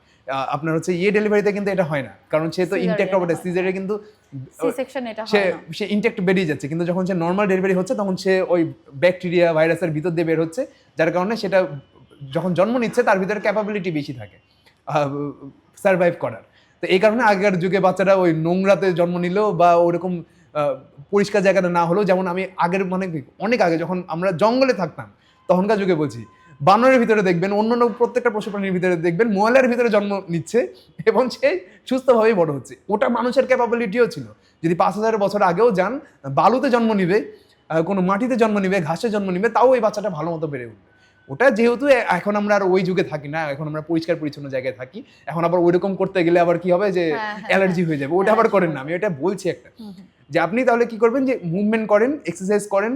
যখন আপনি প্রেগনেন্ট আছেন, প্রেগনেন্ট হওয়ার চিন্তা করছেন বা বিয়ে করবেন, মূলত বিয়ের আগে থেকে শুরু করা উচিত। তাহলে যখন নর্মাল ডেলিভারি হবে তখন আপনার পেইনটা সহ্য করার ক্ষমতা বাড়বে। পেইন কমবে না, কিন্তু আমি কিন্তু দুইটা ব্যাপারে বলছি, এখানে দুইটা ভিন্ন বিষয়। পেইন কমা আর পেইন সহ্য করার ক্ষমতা বাড়া দুটো আলাদা বিষয়। যেমন দেখবেন কিছু কিছু বক্সার আছে, পাঞ্চ খায়, ধরেন সে 5 বছর 10 বছর যাবত রেগুলার নিজের ফেসে পাঞ্চ পড়ে, তার সে কিন্তু যতটা পাঞ্চ নেওয়ার ফলে যতটা সেটা সহ্য করতে পারবে, একটা সাধারণ মানুষ কিন্তু পারবে না। একটা সাধারণ মানুষকে যদি একবার পাঞ্চ দেওয়া হয় মাথা ঘুরে পড়ে যাবে, কিন্তু ওই বক্সার কিন্তু পড়বে না। কিন্তু ওই বক্সার কিন্তু সেম পরিমাণ পেইনই হয়, কিন্তু সহ্য ক্ষমতা বেড়ে গেছে। তো যে ব্যক্তিটা ধরেন রেগুলার বেশি স্কোয়াট করছে, বিশেষ করে সুমো স্কোয়াট নারীদেরকে বেশি করতে হয়। সুমো স্কোয়াট যে পা ফাঁকা করে দিয়ে যে উঠবস করে ঘাড়ে বারবেল নিয়ে, এটা সেটা ডাম্বল নিয়েও করতে পারে, তবে অবশ্যই ট্রেনারের আন্ডারে, প্রফেশনাল ট্রেনারের আন্ডারে করবেন। এটা যত বেশি করবেন তত বেশি আপনার বাচ্চাকে পুশ করে বের করার ক্ষমতা বাড়বে। যখন বাচ্চা মানে হওয়ার সম্ভাবনা ন্যাচারালি যখন বাচ্চা বের হবে, ডেলিভারি হবে, তখন পুশ করার ক্ষমতাটা বাড়ে এবং সহ্য ক্ষমতা বাড়ে, পেইনটাকে সহ্য করার ক্ষমতা বাড়ে। তখন ওটাতে স্পাইনাল যে আমাদের কর্ড আছে পেছনে, এটার কিন্তু ক্ষমতা বাড়ে, মানে শক্তিশালী হয়ে যায়। যেমন দেখবেন এখন হচ্ছে বাচ্চা জন্মদানের আগে সবাইকে মেরুদণ্ডে বিশেষ করে একটা ইনজেক্ট করা হয়, রিজনটা কি যেন তার ওই ক্ষমতা ওটা যেন অবশ হয়ে যায়, ওখানে যেন প্রেশারটা কম পড়ে। কিন্তু যদি 500 বছর আগে যান, যখন ইনজেকশন আবিষ্কার হয়েছিল না, তখন কিন্তু নর্মাল ওই পেনটা নিতেই হতো মায়েদেরকে। কিন্তু আর ওটা এই ইনজেকশনটা তো পরবর্তী পোস্ট যে ইফেক্টটা, সেটা Effect একটা আসে, নারীর প্রচন্ড প্রচন্ড ওই সারা যে জীবন বহন করতে হচ্ছে। 200 বছর আগে যে নারীটার কোনো ইনজেকশন নিত না, কিন্তু সে কেন সেই পেনটাকে সহ্য করতে পারতো? কারণ ওই যে মুভমেন্ট করছে, সে ধান ভাঙছে, তার স্বামীর সাথে হচ্ছে জমিতে গিয়ে বোঝা তুলছে, অনেক সময় গরু বাসাতে গরু লালন পালন করছে, গরুর দড়ি ধরে টান দিয়ে নিয়ে আসছে। যে গরুর দড়িটা ধরে যে আপনি টান দিয়ে নিয়ে আসছেন, আপনার হাতের মাসলগুলো অ্যাক্টিভ হচ্ছে। নিচ থেকে ভারী জিনিস কলসি তুলে যখন মাথার উপরে তুলছেন, তখন আপনার কোমরের যে স্পাইনাল কর্ডটা আছে এটা মজবুত হচ্ছে। ওতে বিভিন্ন ধরনের মুভমেন্টের কারণে সে কিন্তু জানেও না সে এক্সারসাইজ করছে, সে কিন্তু স্ট্রং হচ্ছে। আর এখন আমরা হচ্ছে জানি যে আমাদেরকে এক্সারসাইজ করতে হবে, আমরা এডুকেটেড হয়ে গেছি, কিন্তু জাস্ট আমরা বুঝছি না, এটার গুরুত্বটা বুঝছি না। এই গুরুত্বটা বোঝানোর লোক অভাব। সমস্যাটা হচ্ছে যে আমি অনেকে বলে না, যে যেমন আমি কোনো প্রফেশনালি ডক্টর না, অনেকে ডক্টর মনে করে, এই জন্য আমি উপরে আমাদের টাইম লাইনে লিখেও দিয়েছি যে আমি হচ্ছে সার্টিফাইড ট্রেনার, নিউট্রিশনিস্ট, এগুলো লিখে দিয়েছি। অনেকে ডক্টর মনে করে। সমস্যাটা কি, মানুষ মনে করে যে এইগুলো শুধু ডাক্তাররাই বলবে। ডাক্তাররা বললে কিন্তু আমার বলার প্রয়োজন হতো না। এই বেনিফিটগুলো ডাক্তাররা কেন জানছে না? কারণ সে ডাক্তাররা নিজে করেনি।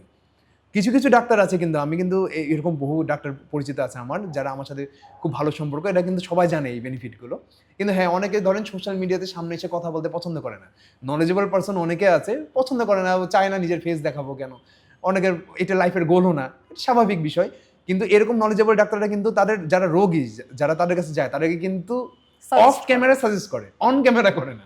তো অফ ক্যামেরা বলছে ওই রকম ডাক্তারের সংখ্যা কম, ওইরকম ডাক্তারের সংখ্যা বাড়াতে হবে। আর ওরকম ডাক্তারের সংখ্যা বাড়বে যদি ওই ডাক্তারটা শুধু নিজের প্রফেশনকে ভালো না বেসে চারিদিকটা ব্যাপ্তিটা বিচার করে, যে এই নারীটাকে আমরা শুধুমাত্র ওষুধে সারা জীবন সে ওষুধে থেকে যাবে, আসক্ত হয়ে যাবে, ওষুধের উপর নির্ভরশীল হয়ে যাবে, সেটা না করে এই ব্যক্তিটা কিভাবে সুস্থ থাকতে পারে এক্সারসাইজের মাধ্যমে এবং ফিজিক্যাল মুভমেন্টের মাধ্যমে, যেটা 500 বছর আগে 1000 বছর আগে নারীরা করতো, সেটা তাকে শিখিয়ে দিই।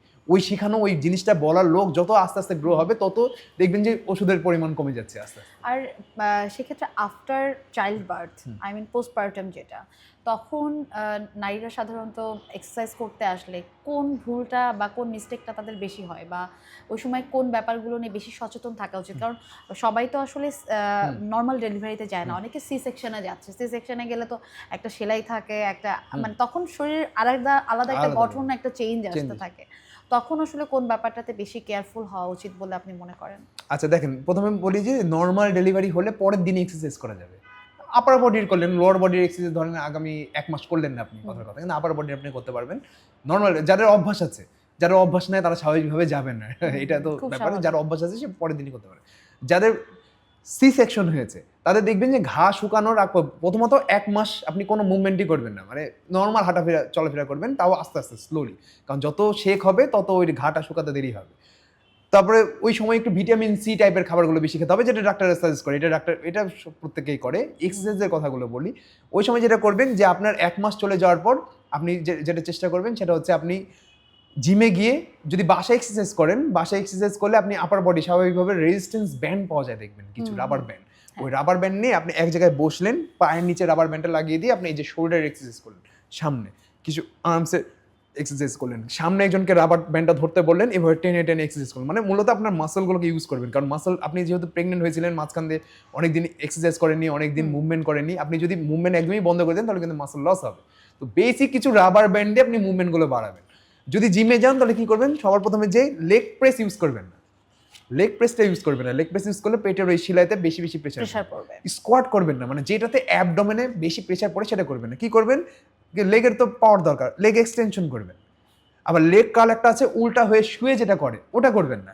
একটা লেগ কার্ল আছে পা উপরে দিয়ে তারপরে নিচে প্রেস করে, যারা জিম করে তারা এই মেশিনগুলো চিনবে, এটা করবেন। কিছু কিছু মেশিন আছে, যেমন আমি বাটারফ্লাই মেশিন বলে, ধরেন পেক ডেক ফ্লাই বলে, এই যে বাটারফ্লাই মেশিন ইউজ করবেন, এটাকে রেয়ার ডেল্টো করা যায়, উল্টা রিভার্স করে, এটা করবেন। ল্যাট পুল ডাউন করবেন, মানে যেই ব্যায়ামগুলোতে আপনার পেটে প্রেসার পড়ছে না সেটা হচ্ছে আপনি করতে পারেন। এবং কখন আপনি সব ধরনের এক্সারসাইজ করতে পারবেন, যখন আপনি আপনার হাজব্যান্ডের সাথে আবার সেক্সুয়ালি অ্যাক্টিভ লাইফে ফেরত গেছেন তখন। কারণ সেক্সুয়ালি অ্যাক্টিভ হয়ে যাওয়ার পর যতটা না প্রেসার পড়ে শিলায়, তার তুলনায় এক্সারসাইজে কোনো প্রেসারই পড়ে না। তো একজন যদি তার হাজব্যান্ডের সাথে আবার সেক্সুয়াল রিলেশনশিপ শুরু করে, তার মানে সে বুঝতে পারবে যে সে এক্সারসাইজও করতে পারবে, সব ধরনের মুভমেন্ট করতে পারবে। ডেডলিফট থেকে শুরু করে যেটা যেটা ভারী ভারী করতো সবই করতে পারবে। তো এই ভুলটা জাস্ট যখন আপনার সেলাইটা একদম কাঁচা আছে, ঘা শুকায়নি, মানে মোটা দাগে হচ্ছে সেলাইয়ের দিকে কনসেন্ট্রেটটা রাখতে হবে, যে এইটাকে আমার রেস্টে রাখতে হবে। হ্যাঁ, সেলাইটাকে রেস্টে রেখে বাকি সব মুভমেন্ট হবে। আচ্ছা ভাইয়া, সেক্ষেত্রে আমরা অনেক সময় দেখা যায় ডায়েট নিয়ে একটা ব্যাপার থাকে, আমরা ডায়েট করব না ওয়ার্কআউট করব না এক্সারসাইজ করব, এরকম অনেকগুলো ব্যাপার থাকে। কিন্তু সব থেকে বড় ব্যাপার যেটা আমার কাছে মনে হয়, ডায়েট নিয়ে আমাদের কিছু মিসকনসেপশন আছে, আমরা কিছু মিস্টেক করি। ডায়েট নিয়ে আপনি যদি কিছু বলতেন যে ডায়েট আসলে কিভাবে করা উচিত, এবং ডায়েটটা আসলে মানে এক্সারসাইজ যদি করি, ডায়েটটা কি আমাদের খুব বেশি জরুরি? বা অনেক সময় দেখা যায় কার্বোহাইড্রেট আমরা রাখতেই চাই না, অনেকে রাখতেই চায় না, অনেকে দেখা যায় ভাত খাচ্ছেই না। কারণ আমরা তো আসলে ছোটবেলা থেকে একটা, আপনি যেটা বারবার আপনার কথায় একটা জিনিস বারবার উঠে আসছে, যে যেটা করে অভ্যস্ত সে কিন্তু সেটা করতে পারে, তার শরীর সেভাবে সেটাকে নিয়ে নিয়েছে। হুট করে আমরা অনেকে দেখা যায় ডায়েট করতে গিয়ে আমরা আমাদের রুটিন চার্ট একদম চেঞ্জ করে ফেলি, আমরা খাবারের ভিতরে কার্বোহাইড্রেট রাখি না। আমরা তো বাঙালিরা যারা, বিশেষ করে আমাদের বাংলাদেশে, আমরা ছোটবেলা থেকে ভাত খেয়ে অভ্যস্ত, আমরা দেখা যায় এটা হুট করে এটাকে একদম সরিয়ে দিচ্ছি। মানে এই যে ডায়েট চার্টটাকে একদম যেভাবে আমরা ছিলাম তার থেকে পুরোপুরি চেঞ্জ করে নিয়ে আসা, এই ব্যাপারগুলোকে আপনি কিভাবে দেখেন? এখন দেখেন যে প্রথম হচ্ছে উদ্দেশ্যটা কি কারণে ডায়েট শুরু করেছেন সেটা দেখতে হবে। ওজন কমানো বাড়ানো এটা তো আলাদা ফ্যাক্ট, কিন্তু মাইন্ডে কি কাজ করছে আপনার, কে একজন অপমান করেছে। অনেক সময় কি হয় যে মানুষ কেন ক্র্যাশ ডায়েট করে, কারো দ্বারা অপমানের শিকার হয়েছে, এখন সে অ্যাগ্রেসিভ হয়ে গেছে যে আমাকে যে কোনো উপায়ে ওজন কমাতে হবে, দরকার হলে না খেয়ে মরে যাবো, তারপর আমি ওজন কমাবো। ওইরকম হলে আমার সাজেশন ওনার কাজে দিবে না। আমার সাজেশন কাজে দিবে যার ব্রেন একদম ক্লিয়ার, মাথা ঠান্ডা, যে চাচ্ছে যে না আমি হেলথ বেনিফিট চাই, সেই ব্যক্তিটার ক্ষেত্রে আমার সাজেশন হচ্ছে আপনি কি করবেন, নর্মাল যে খাবারগুলো খেতেন সারাদিনে সেটাকে মেপে নেন। সেগুলো মেপে আপনি দেখেন যে আপনি 100 গ্রাম ভাত খেতেন, মানে মাপার হচ্ছে স্কেল পাওয়া যায় ছোট্ট, অনলাইন শপে আপনি পেয়ে যাবেন। ওই স্কেল দিয়ে আপনি প্রত্যেকটা খাবারকে মাপবেন, বেসিক যে খাবারগুলো খান ওই খাবারগুলোকে মেপে দেখেন যে ওই খাবারগুলো খাওয়ার কারণে আপনার বর্তমান ওজন এত। ধরে নেন, ধরেন আপনি 100 গ্রাম ভাত খান, 2টা ডিম খান, এরকম 2 পিস মাছ খান, এরকম সব কিছু আপনি পরিমাণগুলো জেনে গেছেন। এবার কি করবেন, অল্প অল্প করে কমান, এমনভাবে কমাবেন যেন আপনার ব্রেন ডিটেক্ট করতে না পারে যে আপনি কম খাচ্ছেন। কারণ আমরা যখন হঠাৎ করে কম খাবারে চলে যাই তখন আমাদের ব্রেন কিছুদিনের জন্য সার্ভাইভাল মোডে চলে যায়। এটাকে বলা হয় হচ্ছে আদিম যুগে এই সার্ভাইভাল মোডে আমরা তখনই যেতাম যখন আমরা ধরেন হঠাৎ করে কিছুদিন খাবার নাও পেতাম, যেমন আমরা তো শিকার করতাম, বা এক মৌসুমে প্রচুর খাবার হতো, কৃষিকাজ করার ফলে আরেক মৌসুমে খাবার হতো না, কারণ তখন মানুষ একই জমিতে মেলাগুলা ফসল ফলানো যায় এটা জানতো না অনেকে, বুঝছেন, বা একটাই ফসল খেত, ধরেন ভুট্টাই খেত সারা ইয়েতে, তো অন্য কোনো ফসল আছে এটাও জানতো না। যখন কেবল 10,000 বছর আগে কেবল যখন আপনার কৃষিকাজের উদ্ভাবন হয়েছে তখনকার কথা বলছি। তো ওই সময় কি হতো, আমাদের বডি কিছুদিনের জন্য সার্ভাইভাল মোডে যেয়ে আমাদের লিভারকে বলতো যে হচ্ছে প্রচুর পরিমাণে সুগার প্রডিউস করো, কর্টিসল হরমোন প্রডিউস করো, যেন হচ্ছে সেই ব্যক্তিটা চর্বি শুকিয়ে মারা না যায়। ওই প্রসেসটা চালু হয়ে যায় যখন একজন ব্যক্তি একদমই না খেয়ে ডায়েট করার চেষ্টা করে হঠাৎ করে। তো আমরা কি করবো, অল্প অল্প করে করলে কি হবে, ব্রেন ডিটেক্ট করতে পারবে না যে আপনি ডায়েট করার চেষ্টা করছেন। তখন আপনার বডি আস্তে আস্তে ওয়েটটাকে লুজ করবে এবং হরমোনাল কোনো ডিসফাংশন হবে না। প্রবলেম তো ডায়েটে না, প্রবলেম বেশিরভাগ হয় হলো হরমোনাল ডিসফাংশনের কারণে। একজন মানুষ কিন্তু সবসময় আমি বলি যে একজন মানুষের ডায়াবেটিস হয় চিনি খাওয়ার কারণে না, চিনি খাওয়ার কারণে তো ডায়াবেটিস বাড়ে, তার ডায়াবেটিস হয় হচ্ছে অতিরিক্ত পরিমাণে স্ট্রেস নেওয়ার কারণে। স্ট্রেস নাই, স্ট্রেস নিলে আমাদের লিভার মিনিমাম 100 গ্রাম ম্যাক্সিমাম 300 গ্রামের মতো চিনি উৎপন্ন করতে পারে। যার স্ট্রেসের পরিমাণ যত বেশি তার লিভার তত বেশি চিনি তৈরি করে। এটা আবার স্লো তৈরি করে, একবার হুট করে যে চিনি তৈরি হয়ে যাবে তা না। অনেকে বলে যে ভাই তাহলে আমার সুগার লো, তাহলে কি একটু টেনশন করলে ওটা না, ওটা আস্তে আস্তে তৈরি হয়। যাদের একদম সুগার লো হয়ে গেছে তাদেরকে চকলেট বা কোনো একটা চিনি ইমিডিয়েটলি দিতে হবে যেন ইনস্ট্যান্টলি তার সুগারটা রেজ হয়। এটা অনেকে বোঝে না, একজন কমেন্ট করেছিল তাই এই প্রসঙ্গটা আমি উঠালাম এখানে। তো ওই যে ওই ব্যক্তিটার ধরেন চিনি জমছে এবং সে কোনো শারীরিক পরিশ্রমও করছে না, এর পাশাপাশি শারীরিক পরিশ্রম করলে না ওই চিনিটা ব্যয় হবে। যেমন আমাদের আদিম যুগের মানুষরা কর্টিসল রিলিজ হলো, তাদের কেন সমস্যা হতো না? কর্টিসল কিন্তু ভালো হরমোন।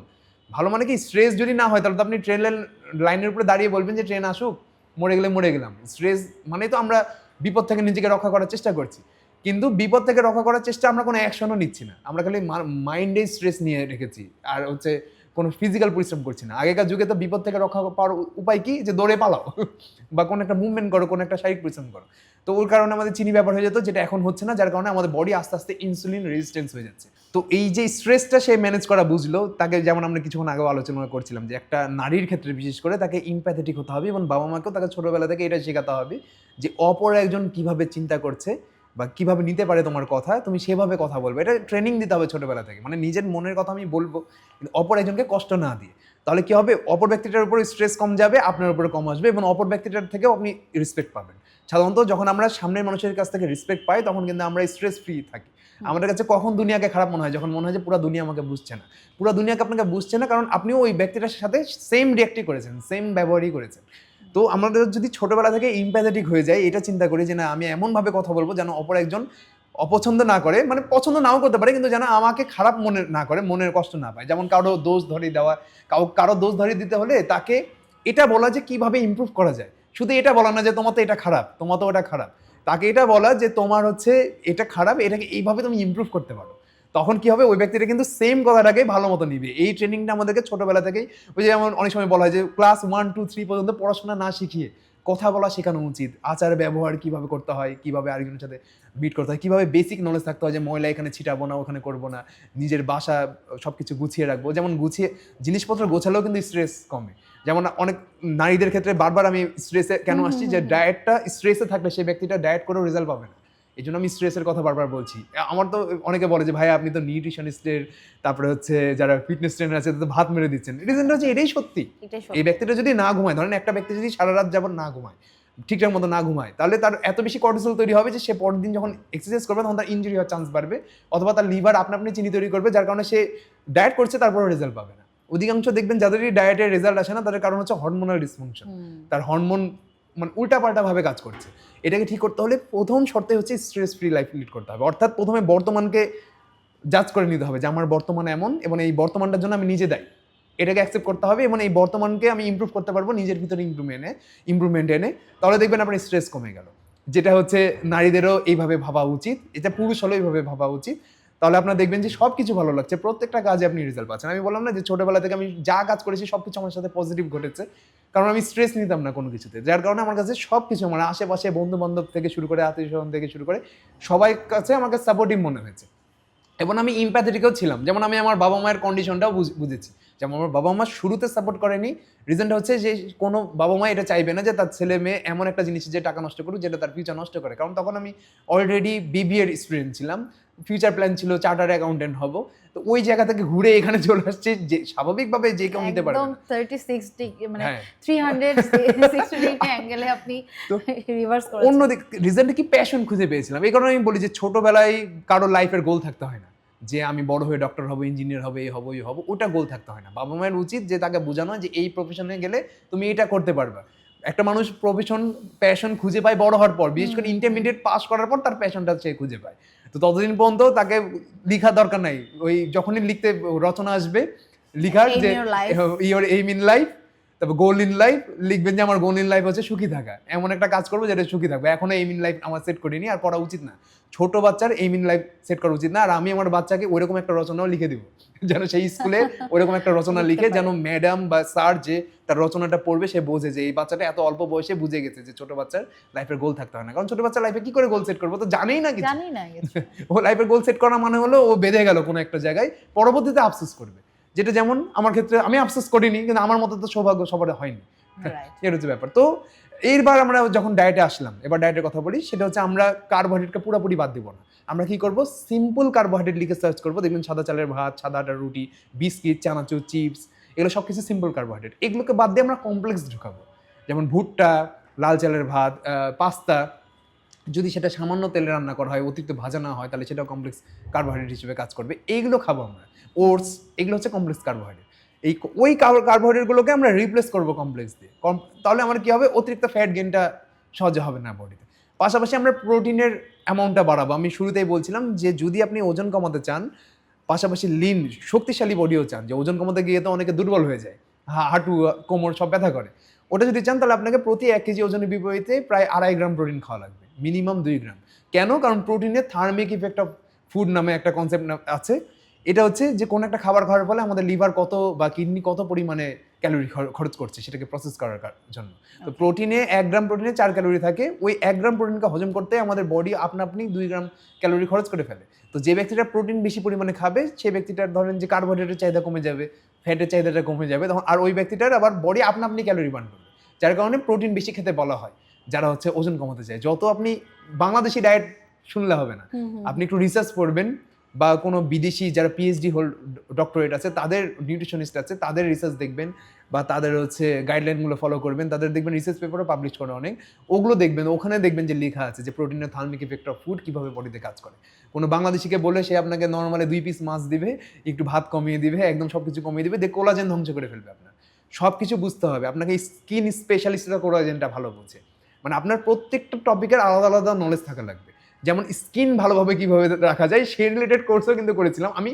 কোর্সের কথা কেন বলি না, রিজনটা হচ্ছে আমি কাউকে কনসালটেন্সি দেই না, এই কারণে আমি কোর্সের কথা বলি না। কিন্তু স্কিন কিভাবে ভালো রাখা যায়, তারপরে হ্যাঁ স্বাভাবিকভাবে এটা একটা আবার জেনেটিক, কিন্তু মানে চুল দাড়ি এগুলো কিন্তু জেনেটিক্যাল ব্যাপার স্যাপার। এগুলো কিন্তু আপনি যতই লাইফস্টাইল মেনটেন করেন, আপনার স্কিন যতই চর্চা করেন, আপনি যদি জেনেটিক্যালি ভালো স্কিন না পান, তাহলে কিন্তু একটা পর্যায় পর্যন্ত ঠিক রাখা যায়, তারপরে আর ঠিক রাখা যায় না। তো এইগুলো হ্যাঁ, কোলাজেন যদি আবার আপনি ধ্বংস করে ফেলেন তাহলে আরো দ্রুত ধ্বংস হবে। তো এই কোলাজেনের ব্যাপারটা বুঝতে হবে। তো কোলাজেন ঠিক থাকে হচ্ছে ভিটামিন সি সমৃদ্ধ খাবার দিয়ে এবং হচ্ছে অ্যামিনো অ্যাসিড দিয়ে। এই অ্যামিনো অ্যাসিড পাবেন আপনি মাছ মাংসতে, ডিম দুধে, আর ভিটামিন সি পাবেন আপনি ফলমূলে। তো যারা অনেকের ক্র্যাশ ডায়েট করে তারা তো এই যে মাছ মাংস ডিম দুধ ফলমূল সব খাওয়া বন্ধ করে দেয়। বন্ধ করে দেওয়ার কারণে যেটা হয় যে তারা কোলাজেন ধ্বংস করে ফেলছে, মানে ওজন তো কমছে কিন্তু তার স্কিন খারাপ হয়ে যাচ্ছে আস্তে আস্তে। তো এই জিনিসটা ক্র্যাশ ডায়েট আমরা যাবো না, আমরা স্লোলি কমাবো। এবং যখন আপনি প্রসেস ফুডকে বাদ দিয়ে দিবেন না, যেমন একটা বিস্কুটে প্রায় 100 ক্যালোরির উপরে থাকে, একটা সামান্য বিস্কুটে, কিন্তু 100 গ্রাম ভাতে কিন্তু মাত্র 130 ক্যালোরি থাকে। তো আপনি যদি নাস্তাতে 2-3টা করে বিস্কিট না খান, চা না খান, আপনি চানাচুর চিপস না খান, তাহলে দেখবেন যে আপনি সারাদিনে 500 ক্যালোরি এমনি ডেফিসিটে চলে যাচ্ছেন। তো তখন আপনার স্বাভাবিক যেটা বাসায় রান্না করা ভাত, মাছ, মাংস, ডিম, দুধ এটা, এবং পাশাপাশি এক্সারসাইজ করলে আপনি সুস্থ থাকবেন। জাস্ট প্রসেস ফুডটা বাদ দিয়ে দেন। প্রসেস ফুডটা আপনি সপ্তাহে 1 থেকে 2 দিনের বেশি খেন না। দেখবেন যেমন আমরা মাঝে মধ্যে অর্ডার করে পিৎজা বার্গার খাই না, একটা পুরা পিৎজাতে মানে বড় সাইজের পিৎজাতে 1200 ক্যালোরি থাকে, একটা স্লাইসে 200 থেকে 250 ক্যালোরি থাকে পিৎজা। তো একজন অর্ডার করলে তো একটা স্লাইস খায় না, স্বাভাবিকভাবে 2-3টা স্লাইস খায়। তো ওই যে আপনি মাঝে মধ্যে অর্ডার করে করে খেতেন, ওটাকে কমান, অ্যামাউন্টটা কমাই দিলে দেখবেন আপনার ওভারঅল সারা সপ্তাহে 2-3 হাজার ক্যালোরি কমে যাচ্ছে। আর 3500 ক্যালোরি যদি আমরা কম খাই পুরো একটা সপ্তাহে, তাহলে আমাদের 1 পাউন্ড পিওর চর্বি কমে, এর পাশাপাশি ওয়াটার ওয়েটও কমে। তো আপনি দেখবেন যে 3500 ক্যালোরি মানে হচ্ছে প্রতিদিন 500 ক্যালোরি কম খাওয়া। আর প্রতিদিন যদি 500 ক্যালোরি করে কম খান, আপনার বডি বুঝতেও পারবে না যে আপনি কম খেয়েছেন বা আপনি ডায়েট করেছেন। যেটা আমি করি, আমার তো মনে হয় না আমি ডায়েট করি। আমার কাছে এখন মাছ মাংস ডিম দুধ খাওয়াকে ন্যাচারাল মনে হয়। আমি কিন্তু পরিমাণ মতো পেট ভরে খাবার খাই, তাহলে আমি প্রসেস ফুড খাই না, যার কারণে আমার বডিতে অতিরিক্ত ক্যালোরি ঢুকে না। এবং পাশাপাশি আমি ফুটবল খেলি সপ্তাহে 2-3 দিন, এক্সারসাইজ করি। নারীদের ক্ষেত্রে তো ফুটবল খেলাটা সম্ভব না বাইরে গিয়ে, ওই সপ্তাহে 3 থেকে 4 দিন এক্সারসাইজ করেন, জিমে গিয়ে বা বাসাতে এক্সারসাইজ করেন, বাসার ছাদে হাঁটেন, বা যে কোনো ধরনের একটা মুভমেন্ট করেন, দেখবেন আপনার ডায়েটও করা লাগছে না। খুবই ইজি, কিন্তু স্বাস্থ্যকর জীবনযাপন করা খুবই সহজ। যারা আমার একটা ভিডিও দেখেছে তাদের কাছে কঠিন মনে হবে, কিন্তু যারা আমার 10টা ভিডিও দেখেছে তাদের কাছে সহজ মনে হবে। কারণ একটা ভিডিওতে আমি কোনো একটা কঠিন ব্যাপার আলোচনা করেছি, 10টা ভিডিওতে আপনি পুরো ব্যাপ্তিটা পুরো বুঝবেন যে ব্যাপারটা বোঝা গেছে। কি বুঝেছেন। তো এই আপনার ভিডিও যারা দেখছেন অনেকে, আমাদের আরো অনেক কন্টেন্ট আছে, ওগুলো দেখবেন, তাহলে আশা করি যে আরো ভালো মতো বুঝতে আরো পারবেন। ভালোভাবে বুঝতে পারবে। হ্যাঁ, এখন একটা আপনি মোটামুটি আমরা সাপ্লিমেন্ট নিয়ে কথা বললাম, আমাদের লাইফস্টাইল নিয়ে কথা বললাম, প্রসেস ফুড খাওয়া উচিত না সেটা নিয়ে কথা বললাম। তারপরও আমরা তো একটু ভোজন রসিক একটা জাতি, তাই না? আমাদের দেখা যায় আমাদের দুপুরের থালে হচ্ছে, যদি আমরা বড় একটা থালের কথা চিন্তা করি, ভাত থাকে, সবজি থাকে, ভর্তা থাকে, ভাজি থাকে, তারপরে কোনো 2 রকমের হয়তো বা তরকারি থাকলো, আবার ডাল থাকছে। তো যদি আমাদের ট্রেডিশনাল কোনো প্লেটের কথা আপনাকে বলতে বলা হয় যে স্বাস্থ্যসম্মত, আপনি সেই প্লেটে কি কি রাখবেন? সব থেকে বেশি রাখবো হচ্ছে ফাইবার, মানে ফাইবারই কার্বোহাইড্রেট সব থেকে বেশি রাখবো। তারপরে রাখবো হচ্ছে প্রোটিন, এবং থার্ড নাম্বারে যাবে হচ্ছে আপনার সিম্পল কার্বোহাইড্রেট, যেমন সাদা চালের ভাত। এখন আমি সাদা চালের ভাত অনেকে খেতে পছন্দ, অনেকে বলতে পারে যে ভাই সাদা চালের ভাত খেয়েও ফিট থাকা সম্ভব। হ্যাঁ সম্ভব, সাদা চালের ভাত খেয়ে। সেটা কি করবেন, আপনি ফাইবারই সবজি বেশি রাখবেন, অর্থাৎ যেই পরিমাণ আপনি ভাত খাচ্ছেন তার দ্বিগুণ পরিমাণ সবজি হতে হবে, বুঝলেন? মানে সবজি হতে হবে দ্বিগুণ পরিমাণ, তারপরে আসবে প্রোটিন, তারপরে আসবে ভাত। মানে সবার প্রথমে কার্বোহাইড্রেট যখন আর আমি সবসময় বলি যে খাবার খাওয়ার আগে, যখন দুপুরে খাচ্ছেন বা রাতে খাচ্ছেন, পেট ভরে আগে সালাদ খেয়ে নেবেন। একটা বাটিতে করে নিয়ে পেট ভরে আপনি পছন্দ মতো সালাদ, বাদাম, সবজি সব কিছু অ্যাড করে আগে সালাদটা খেয়ে নেবেন, তাহলে পেটটা অর্ধেক ভরে গেল। এরপর যখন আপনি নর্মাল খাবার খেতে যাবেন না, তখন আপনার বেশি খাবার ঢুকবে না ভেতরে। এগুলো হচ্ছে বিভিন্ন বেসিক টেকনিক। এবং শুরুতেই সালাদ খেয়ে নেওয়ার কারণে আমাদের বডিতে, লিভারের ভিতরে যেহেতু আগেই সালাদ চলে গেল, আমাদের ডাইজেস্টিভ এনজাইম যেগুলো আছে, যে আমাদের মুখে যে স্যালাইভা আছে, এটা উৎপন্ন হয় প্রচুর পরিমাণে। এখানে এক ধরনের এনজাইম থাকে, এই এনজাইমটা আবার খাবারের নিউট্রিশনগুলোকে হজম করতে সহায়তা করে। অ্যামাইলেজ বলে, এই এনজাইমটার নাম হচ্ছে অ্যামাইলেজ, আমি ভুলে গেছিলাম। তো এই অ্যামাইলেজ এনজাইমটা প্রচুর পরিমাণে উৎপন্ন হয়ে গেল। এখন যখন আপনি কার্বোহাইড্রেট খাবেন, এই অ্যামাইলেজের কাজ হচ্ছে এই কার্বোহাইড্রেটের ভিতরে যে গ্লুকোজের মলিকুল আছে সেগুলোকে খুব সুন্দরভাবে ডিস্ট্রিবিউট করে দেওয়া পুরো বডিতে, অর্থাৎ পায়ের আঙ্গুল পর্যন্ত পৌঁছে যাবে। যখন আপনি ওই প্রথমে শাকসবজি খেয়ে নিলেন, একটু সালাদ খেয়ে নিলেন, তারপর যখন কার্বোহাইড্রেট খেলেন, তখন ওই নিউট্রিশনটা পায়ের আঙ্গুল পর্যন্ত ইজিলি পৌঁছে যাবে। আর নর্মাল টাইমে যখন আপনি কোনো খাবার নাই, কোনো কিছু নাই, শুরুই করছেন সাদা ভাত দিয়ে বা কোনো একটা সুগারি ড্রিঙ্কস দিয়ে, তখন কি হবে, সবার প্রথমে লিভারের আশেপাশে জমবে, যেটা পিসিওএস হওয়ার চান্সেস বাড়ে, ফ্যাটি লিভার হবে অথবা ফ্যাটি লিভার হবে। তো এই জিনিস, এই টেকনিকটা ফলো করবেন। মানে শুরুতে আমরা সালাদ খাবো, তারপরে সবজি, তারপরে প্রোটিনের পরিমাণ বেশি থাকবে, তারপরে কার্বোহাইড্রেট হবে সব থেকে কম। Good. আমরা একদম শেষের দিকে একটু র্যাপিড ফায়ারের মতো করে আপনার কাছে জানতে চাবো, জাস্ট এক ইয়াতে বিগেস্ট, মানে সব থেকে বড় ফিটনেস মিস্টেক কি হয় আমাদের? সব থেকে বড় ফিটনেস মিস্টেক, অসংখ্য মিস্টেক আছে। আমি এখন একদম মানে আপনার কাছে মনে হয় যেটা সব থেকে বেশি করে সবাই কমন? সব থেকে বড় মিস্টেক হচ্ছে প্রথমেই খুব জোরে সোরে এক্সারসাইজ শুরু করা। সর্বপ্রথম আপনার ঠিক করতে হবে যেটা, সেটা হচ্ছে ঘুমের সাইকেল। দুইটা অ্যান্সারই দিয়ে দিলাম ইজিলি। ঘুমের সাইকেল যদি আপনি ঠিক করতে পারেন সবার আগে, তাহলে আপনার এক্সারসাইজ এবং ডায়েটের রেজাল্ট আপনি দ্রুত পাবেন। ঘুমের সাইকেল যদি আপনার ঠিক না হয়, যেটা সব থেকে সহজ কাজ, যখনই একজন বলে না যে আমি ফিট হব, তখন 3টা কাজের ভিতরে ঘুমের সাইকেলটা ঠিক করা সব থেকে সহজ। এটা ঠিক করলে বাকি 2টার রেজাল্ট আপনি খুব দ্রুত পাবেন। ওকে, এমন একটা এক্সারসাইজ বলুন যেটা আমাদের সকলের করা উচিত। স্ন্যাচ। ওকে, স্ন্যাচ এখন কিভাবে বুঝবেন, এটা সার্চ দিতে হবে। হ্যাঁ, এটা আমরা হ্যাঁ। ই করে দিয়ে দেবো, এটা অবশ্যই বুঝতে পারবে। আচ্ছা, আর এরকম একটা ফুডের নাম বলুন যেই ফুডটা আমাদের সকলের হচ্ছে অ্যাভয়েড করা উচিত। এইরকম নেশাদ্রব্য ছাড়া এরকম কোনো ফুড নেই। আচ্ছা, সব ফুড খাওয়া যাবে, সফট ড্রিঙ্কস থেকে শুরু করে চিপস, বার্গার, পিৎজা সব খাওয়া যাবে লিমিটে, সপ্তাহে একদিন সর্বোচ্চ। ওকে। আচ্ছা, আর আমাদের একদম প্রপার হেলদি লাইফ লিড করার জন্য সব থেকে কোন হ্যাবিটটা বেশি জরুরি? লাইফস্টাইলে কোন হ্যাবিটটা সবসময় মেনটেন করাটা জরুরি বলে আপনি মনে করেন? গ্র্যাটিটিউড থাকা। গ্র্যাটিটিউড মানে কি, আমার জীবন নিয়ে সন্তুষ্ট থাকা। জীবন নিয়ে সন্তুষ্ট থাকলে ফিট থাকাটা বেশি সহজ। কারণ স্যাটিসফ্যাকশন থাকে, স্ট্রেস আসে না, লিভার আপনি চিনি তৈরি করে না, হরমোনাল ডিসফাংশন হয় না, অনেকগুলো কাজ আছে। গ্র্যাটিফিকেশনের মাধ্যমে আপনার পুরো বডি, মানে সুন্দরভাবে আমার পুরো বডিও ঠিকঠাক মতো কাজ করে। আপনি পড়াশোনা করছেন, সেটাও মনে থাকবে ঠিকঠাক মতো। আপনি এক্সারসাইজ করছেন, আপনার হরমোনাল ডিসফাংশনের হবে না, যার কারণে আপনার রেজাল্টটা দ্রুত আসবে। আপনি ডায়েট করছেন, আপনি ধরেন চিনি খাচ্ছেন না, গ্র্যাটিফিকেশন যদি না থাকে, যদি গ্র্যাটিটিউড না থাকে, লাইফ নিয়ে সন্তুষ্টি না থাকে, তাহলে লিভার আপনি চিনি তৈরি করবে, যার কারণে আপনি চা খাচ্ছেন না, ধরেন বিস্কিট খাচ্ছেন না, তারপরেও চিনি তৈরি হবে। তো এই কারণে গ্র্যাটিফিকেশন, মানে নিজের জীবন নিয়ে সন্তুষ্ট থাকাটা সব থেকে বেশি গুরুত্বপূর্ণ। Good, thank you so much ভাই, আমাদেরকে অনেকক্ষণ সময় দিলেন। আশা করি আমাদের এই পডকাস্টটা যারা দেখবেন তারা অনেক উপকৃত হবেন, কারণ দিন দিন আমরা প্রত্যেকেই কিন্তু আমাদের শরীর নিয়ে, আমাদের শারীরিক গঠন নিয়ে, এক্সারসাইজ নিয়ে আমরা সচেতনতা আমাদের অনেকের মাঝেই বৃদ্ধি পাচ্ছে, কিন্তু আমরা তারপরেও হয়তো বা আমাদের শহুরে জীবন ব্যবস্থা বা আমাদের যে কিছু আমাদের চাকরির মধ্যে আমরা ডুবে গেছি, ক্লারিক্যাল জব, সব কিছু মিলে হয়তো বা হয়ে ওঠে না। বাট তারপরেও আমাদের প্রচেষ্টা থাকবে আপনার এই কনভারসেশনের মাধ্যমে মানুষ কিছু জানুক, তাদের লাইফস্টাইল চেঞ্জ করুক। আপনাকে অসংখ্য ধন্যবাদ, আপনি কষ্ট করে আসছেন। যদিও আমাদের জিমটা এখনো ফুললি সেট আপ হয়নি, এখানে আমরা শ্যুটটা করলাম প্রথম, এবং হ্যাঁ ঢাকাতে আসার পর মনে হয় প্রথম জিমে শ্যুট করছি কোনো একটা পডকাস্টে এইরকমভাবে ইন্টারভিউ। আর একটা জিনিস হচ্ছে যে হ্যাঁ, আমি কিছু কিছু কোয়েশ্চেন যেগুলো আপনি আমাকে হয়তো বা অনেকে অন্যরকম অ্যান্সার চাইতো, এই এক্সারসাইজ করো, এইটা করো, কিন্তু যেটা আসলে লাইফের মূল ডেপথ, আমি তো অনেকগুলো অবজার্ভ করি মানুষের জীবন, আমি ভেতরের কাহিনী হচ্ছে এটাই, মানে ভেতরের যে কাহিনীগুলো সেগুলো আমি বলার চেষ্টা করেছি। আশা করি যে, আর আপনি অনেক সুন্দর মতো শুনেছেন, সেটা ফিডব্যাক আপনার কাছে খুব ভালো মতো পেয়েছি। আশা করি আপনার যারা ভিউয়ার্স আছে তারা এটা থেকে উপকৃত হবে, এবং আপনারা যদি আরো ডেপথে জানতে চান কি এক্সারসাইজ করব, কি খাবো না খাবো, এরকম আরো অনেক কন্টেন্ট আছে, অসংখ্য কন্টেন্ট আছে, ওগুলোতে আলোচনা করেছি বলে আজকে আমি চাচ্ছিলাম একটু ডিফারেন্ট কথা বলতে। তো যারা হচ্ছে একটু ওই সব জানতে চান, ওই সব শুনতে চান, তাদের জন্য অন্য কন্টেন্ট আছে, আর এটা টোটালি একদমই আলাদা। আশা করি এটা থেকে মানুষ কিছু না কিছু বেসিক নিয়ে এবং ডেপথ নিয়ে আমরা কথা বলছি, কারণ একদম বেসিকটা যদি আমরা, যেমন আমরা একটা বিল্ডিং যখন বানাই, ফাউন্ডেশনটা যদি আমরা ঠিক না করি, তাহলে তো আসলে পরে কিভাবে কি দিব, ডিজাইন কি হবে, ইন্টেরিয়র কি হবে, এটা জেনে লাভ নেই। তো আমার প্রচেষ্টা এটাই ছিল যে আপনার কাছ থেকে এই জিনিসগুলো বের করে আনা, যে আসলে আমাদের বেসিকটা কি, বেসিক কোন ব্যাপারগুলোতে আমাদের একটু কেয়ারফুল থাকা উচিত। অসংখ্য ধন্যবাদ। অসংখ্য ধন্যবাদ আপনাকে, থ্যাংক ইউ সো মাচ।